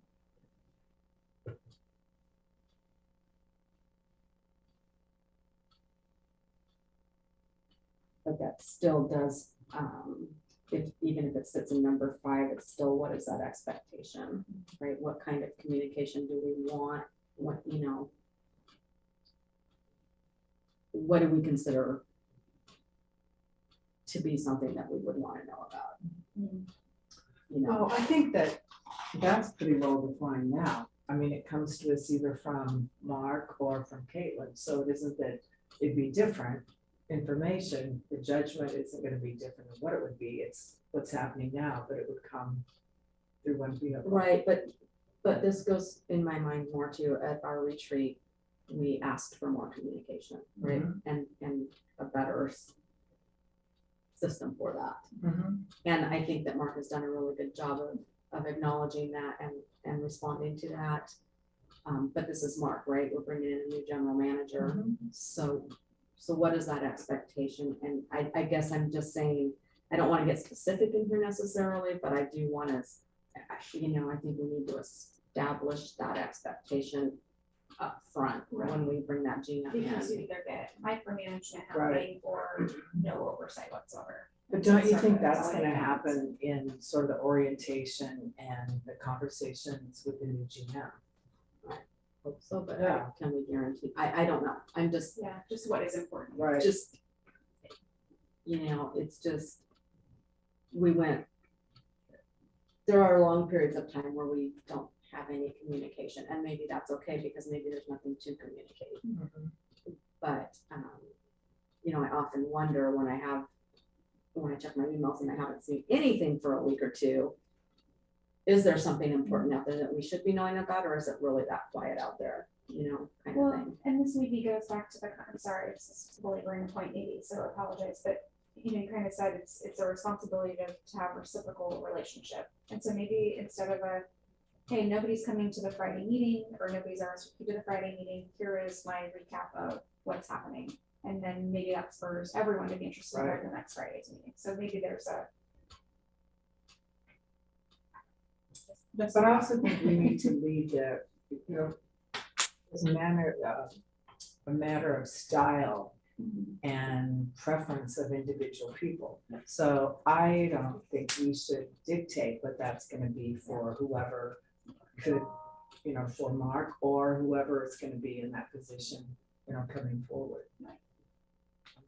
If at some point we wanna have a meeting where as a board, we really define, these are the kinds of issues that we want to know about. But not necessarily put it into a document. I just want to keep thinking as we're going through this process of the things that have caused us to be frustrated or feel disconnected, and what we can do to maybe change that. Well, and I think also from an incoming GM perspective, I think I do employee reviews, and so it's always like, if my employee doesn't know what to expect, I can't Exactly. expect them to, exceed expectations. Right. Right, so it's sort of how do we give them, what are the important, you said important topics, but what are important topics? And so I think that is a good, opportunity for us to give them more, perspective. So I think we should take a look, so got a lot more to cover, but it's a really good Okay. point. So let's see. I think the role of the GM, Camille, if it's possible, maybe just go back in and add some language related to our strategic plan and the work that we've done with Mark Ash's team so far. Okay. Is that okay with you guys? Just sort of making that cohesion between that expectation and the Right. review process, et cetera.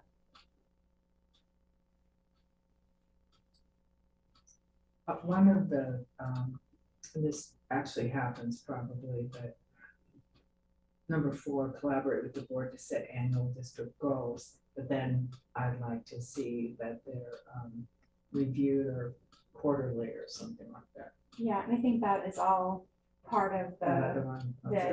strategic plan and the expectations around the GM reviews. So I think, So I this think could we be- can cover it that way. But let's see what we get compiled and we'll go from there.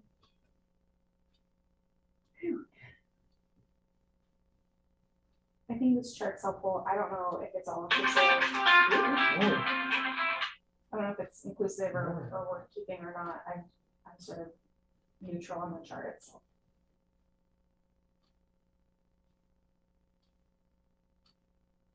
It's basically simplifying kind of the responsibilities of the board and the general manager.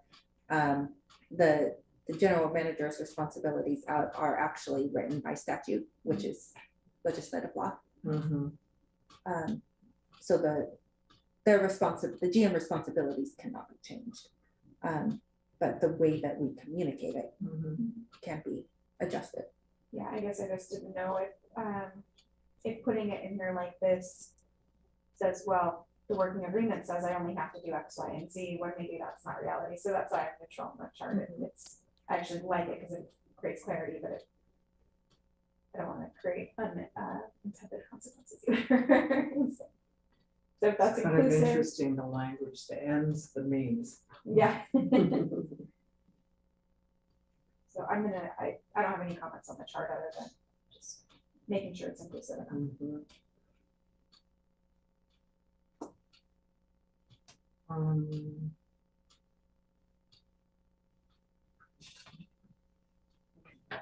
Thoughts on. I think one of the things that is a responsibility of the board is to be a liaison to the community. And in fact, we do represent specific districts to be able to.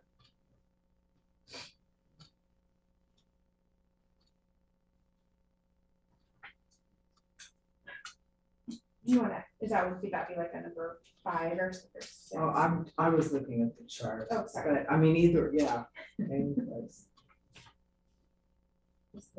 Yeah, I think that's an important part of what we're supposed to do. And that's one of the most important ways that we can support. Yeah. Subject to strict representation. Yeah, and as a community member, I would expect that be in there. Mhm. Well, and anything we can do in a supportive role is going to be a way to support the general manager and team.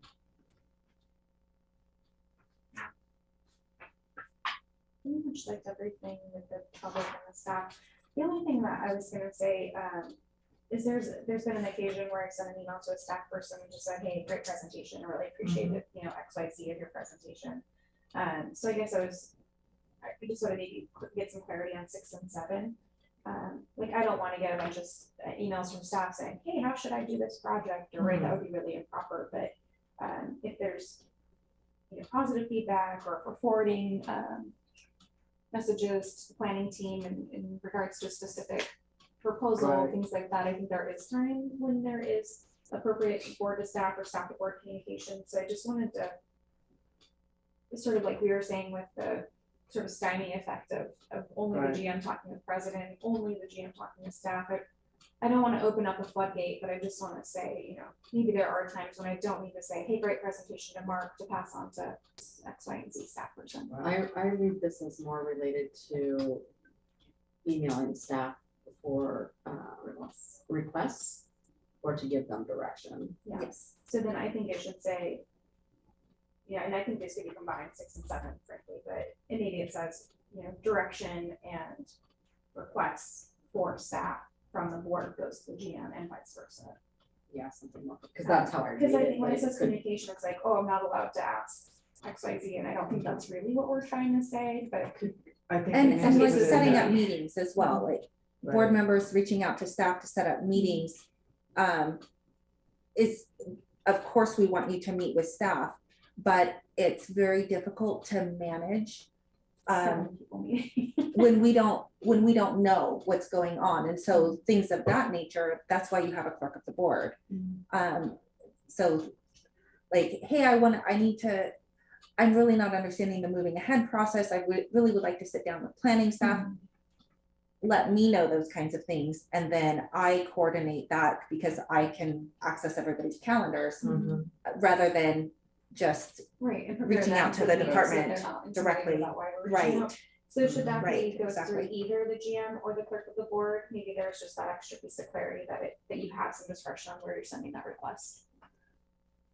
Yeah, I'm thinking about some communication that I've had recently with Andrew. I mean, it's after we have a meeting, and can you please help me figure out how we access the API community?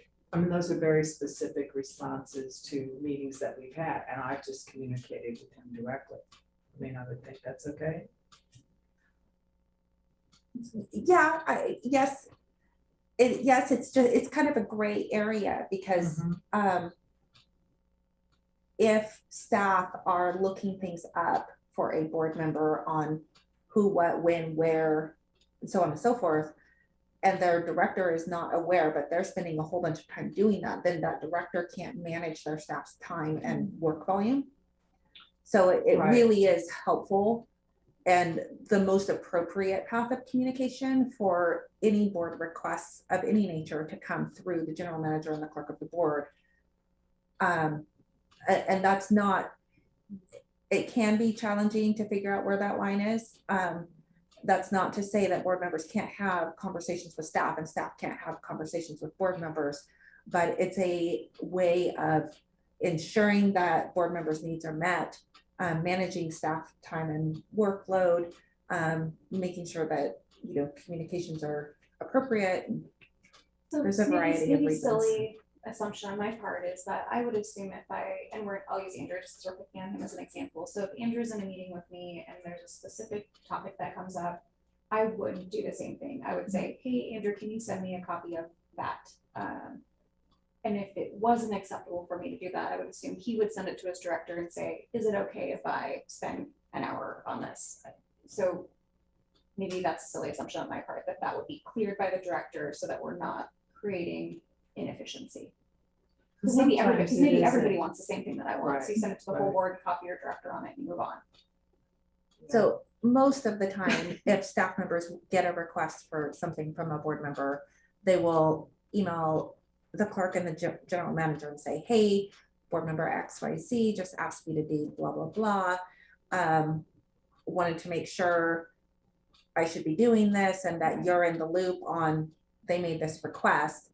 And it helps us be able to ensure that your request is met as well. It just sort of feels like principal office, like, is this appropriate to be, I don't know, it just sort of feels like I extra work for mean, I everyone. understand it, but I can't imagine if I were the general manager to be, you know, at a certain level of senior staff, you trust them to be able to manage their time, and especially if it isn't necessarily a request, but a response. And if it's in follow-up to committee activity that you've had, I think that it wouldn't, I mean, that seems like a, well, and also, I mean, to me, if I were senior staff and had to have every conversation sort of go through this communications loop, that seems, Mark hasn't seen it. Oh, hi, Mark. I think I can help you here. I mean, it just makes sense since you're the, I guess, the board is the boss, the general manager, that you keep the general manager in the loop when you talk to staff. I can tell you when Andrew Martin talked to you, I knew he was talking to you. And because staff also knows that the board is my boss and they're not going to meet with my boss unless I know about it. So, you know, it's just easier for everybody if you keep the general manager in the loop when you're talking to staff. And they know that they keep me in the loop if they're talking to the board. It's just cleaner, you know, it really is. And so, because there have been times where board members try to go to staff to, you know, direct them or, you know, get information that they shouldn't have. So it's just better all the way around for communication purposes that everybody knows what everybody's doing. So should this be specific to say any communication to staff needs to be copied to the general manager? I mean, that's what we just. Yeah. I mean, I think that's fine. You know, just, you know, it just so everybody's in the loop and knows what's going on.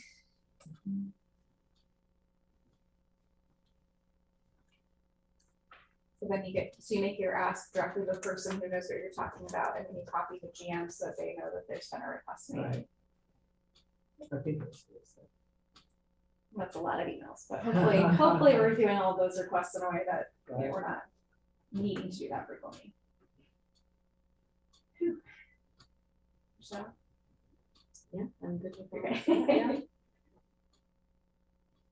Okay, we have about 10 minutes if we go on to the next one here.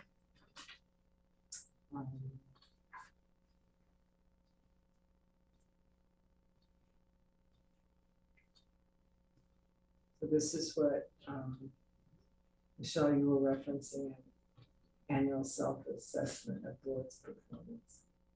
And then maybe if we, is this where we'd say in the first quarter, so that it's calendared and noted? Yeah, I think it would be nice just to add some, and maybe this is something that we just acknowledge it's in here and figure out a process for it, but I think it would be helpful to have the actual process itself in here of what that self-assessment is, like maybe it is a five question survey and that gets sent out by the clerk and compiled, or and then helps us create orientation or additional trainings. So does this annual self-assessment happen? Not currently. Yeah. I was Both not of those seeing it questions. happen in the time that I have been. Since the clerk. 2004. Not in my So time this here, is I by have not decade helped. then. I think that those are two critical questions. One, yeah, what's the process, and two, what, we need to stick to it. So there may have been a process at some time. It has not taken place while I've been here. Right. Something to consider is that the board does have the annual retreat every year, and we have been holding that in December of every year. So we could make the annual self-assessment for the board a static item on the retreat every year to avoid having an additional extra meeting in the first quarter, or you could schedule an additional specific meeting, whatever the preference is. I just wanted to make that correlation Sure. in case that's helpful. Yeah, I guess when I'm thinking about this, I think it's a self-assessment of where we're at on the board, but I also think it's a opportunity for feedback. Like, I know I'm always rushing to meetings, so if maybe the president wants to tell me, Emily, stop being late, like there'd be a way to get that feedback to me, right? So it's like, I'm aware of it, but it's just challenging for you. But anyway, or if there's other things like, I think it's your opportunity to say, hey, you're in danger of being removed by the rest of your board members because of XYZ behavior. I think that is your. It's just self-reflection. Well, would you want that information in a public meeting though?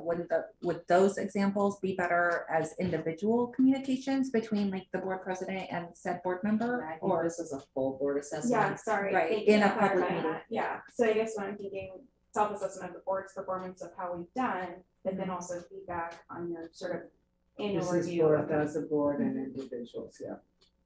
Well, and I think, that just goes to having that communication again, two-way, not just between us and the general manager, but between us and our board chair, Mhm. right? If there are opportunities to give us that feedback, making sure that we're getting it. Yeah, at And least having, once. so we have that awareness, and not that we're not self-aware already, but just that it's, acknowledged that. So for the board performance, is that, I guess I'm not thinking that that's necessarily, I'm thinking of it more of like a survey, and we just say, right, And then so there are discuss it best later. practices. Yeah. In fact, APTA has, I believe, has one that they recommend for Yeah. use. So that's another best practice That's that I can pretty get to typical. review. I know Right. that would probably be, that would be great, most efficient. We're out.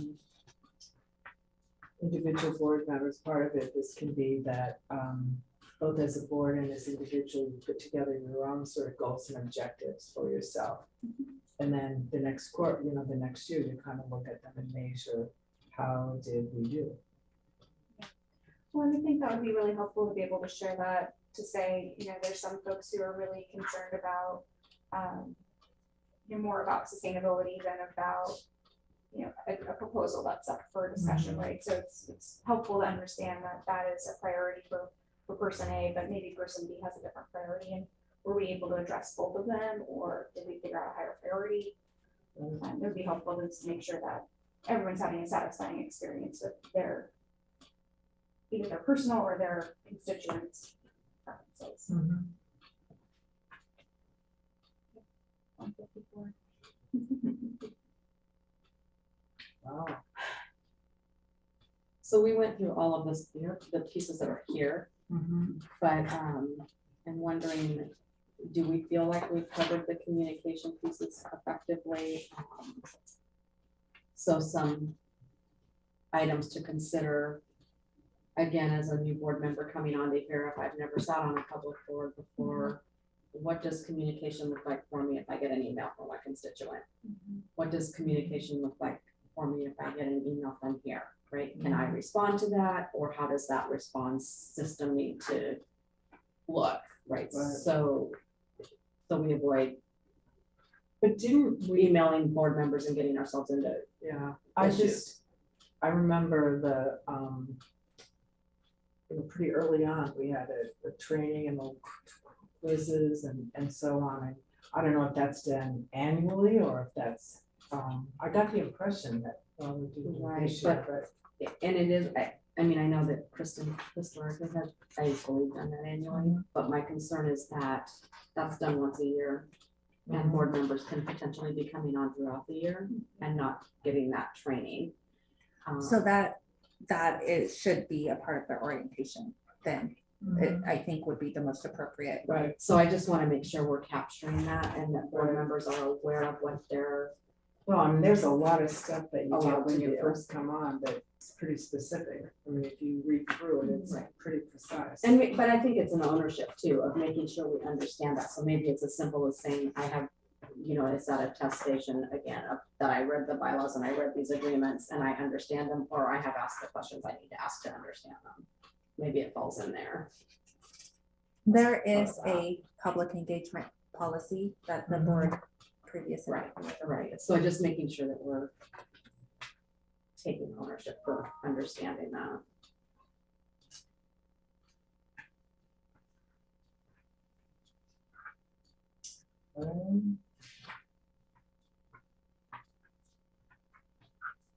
So Yeah. let's do a check-in to see where we are here. Do we need to meet again, or are we ready to have Camille just assemble all of this and review it again and then present it to the board? What do you think? Well, my You wanna go all the way question through? would be, are there any other policies that we want to review? And I think that the harassment policy is one that we need to probably take a look at, just to make sure that we have. Yeah, and I think Yeah, for the working agreement, I almost feel like there's, and maybe you alluded to it a little bit, Michelle, that there's, here's what we have, but maybe there's some additional,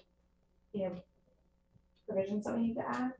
Like, what does the orientation look like, or what is the agenda setting process look like, what is the so on and so forth that's not captured in the bylaws. So I think we might be missing stuff that we haven't just sort of been handed or sort of it's not in not there. in front of us. Right, as opposed to going line by line through what we have, what it's missing. Yeah, what do we so want I to think put in for there. me, that's something that's missing, or just, that's what we haven't done is what's missing.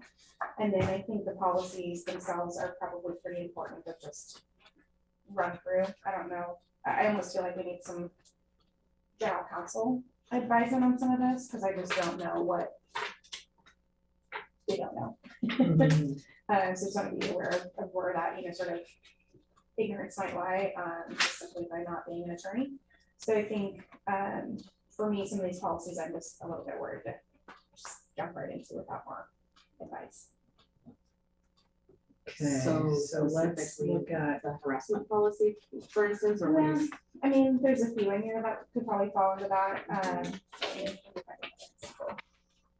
You have, you have your table of contents that lists all of the Thank you. policies that might be easier looking through.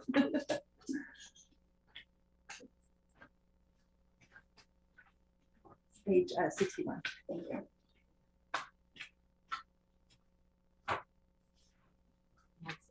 Yeah, I mean, you can just, the conflict of interest one is more straightforward, but it's still not one of. I think just about house. maybe those funds could just be specifically reviewed by Andrea as opposed to us. Yeah, and then the travel and expense reimbursement, if there's some sort of legal issue there that we need to be aware of. I think there are some things in the harassment policy that we all have some, I think we all have some, maybe semblance of concern in some of the areas that we'd like to Yeah, talk about. So the travel policy, the travel and reimbursement policy, I did already have reviewed by council to have it updated. The only outstanding item on that was just the potential per diem issue, which the report on that is coming to the board at the February 16th meeting. So what that's being tabled until after the board meeting. Council also has already reviewed and updated the conflict of interest policy.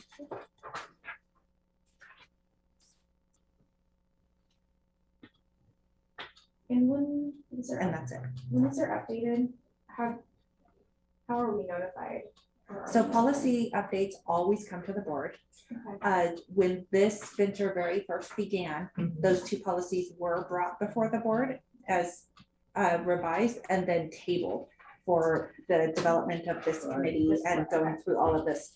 So those revised policies are still, the original policies are still standing and in effect. The revisions are in holding until they come to the board for adoption, in which with any district policy or board policy, you get the red line version so you can see the changes and then the clean version. Thank you. Okay. Do we think that we could benefit from one more meeting of the three of us then? Yeah, I think so. I think we're close, and maybe we just do policies next time, and then we have, compile everything and then review as like a final recommendation. So 2 more meetings potentially. Maybe put both of those meetings in March so we can move Let's this forward. look at this. Yeah. I'd say I could even do one more in February if that's not too onerous for you guys, just because it's I'm nice when it's gonna all be- front of mind. Yeah, okay. I'm gonna be leaving Thursday and gone until the 28th. Till the when? 28th. Oh, Okay. Sergeant and maybe not 2 of them out in March. I mean, that I could do the, Tuition. say, like February 31st. What am I looking at? Oh, I'm I was looking at like- March, never So even mind. if there was a leak here, I don't know how that happens. I got all the way to March. So we did the first week of March and then maybe 2 weeks later. So like the 1st of March or? If you're getting back the 28th, I would suggest we. Well, I won't do it. I mean, I think we then. could do like the 7th, that's what we've kind of been, this is about a month out of where we are today, maybe the 7th and the 21st.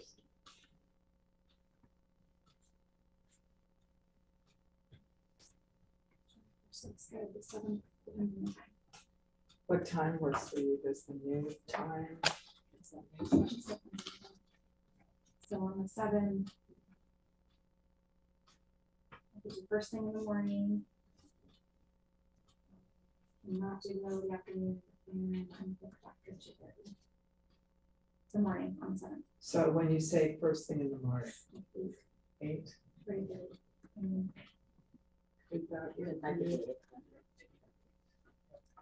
So do you want to do virtual for that meeting, or do you want to all come here at 8 in the morning? I think virtual. Virtual. I think this one was good to have in person just because we were Right. really trying to kind of fine tune some of the things we've already talked about, but So the 7th will be 8 to 10 a.m.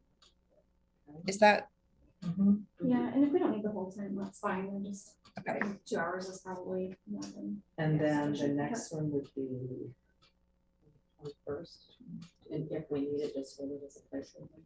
Yeah, I think the 21st, if you guys don't mind, if we're gonna do just a, sort of start to finish recap of this is the recommendation going to the Right. board, I'd like to do it in person, just so that So we're. what time works for you on the 20th? If we can do that kind of during the lunch hour period, that's. That that day better? I can't do it, yeah, it's just up to 2. And I can bring my lunch if that makes life easier. Yeah, so- Oh, I'm happy to order lunch, whatever. It's totally fine. Yeah, it's delicious. Mhm. I know, I haven't had to. And we'll just do like we did again today, where we'll meet and then we'll have virtual attendance for any community members or public. That way we keep the social distancing Yeah. Right. appropriate for. Perfect.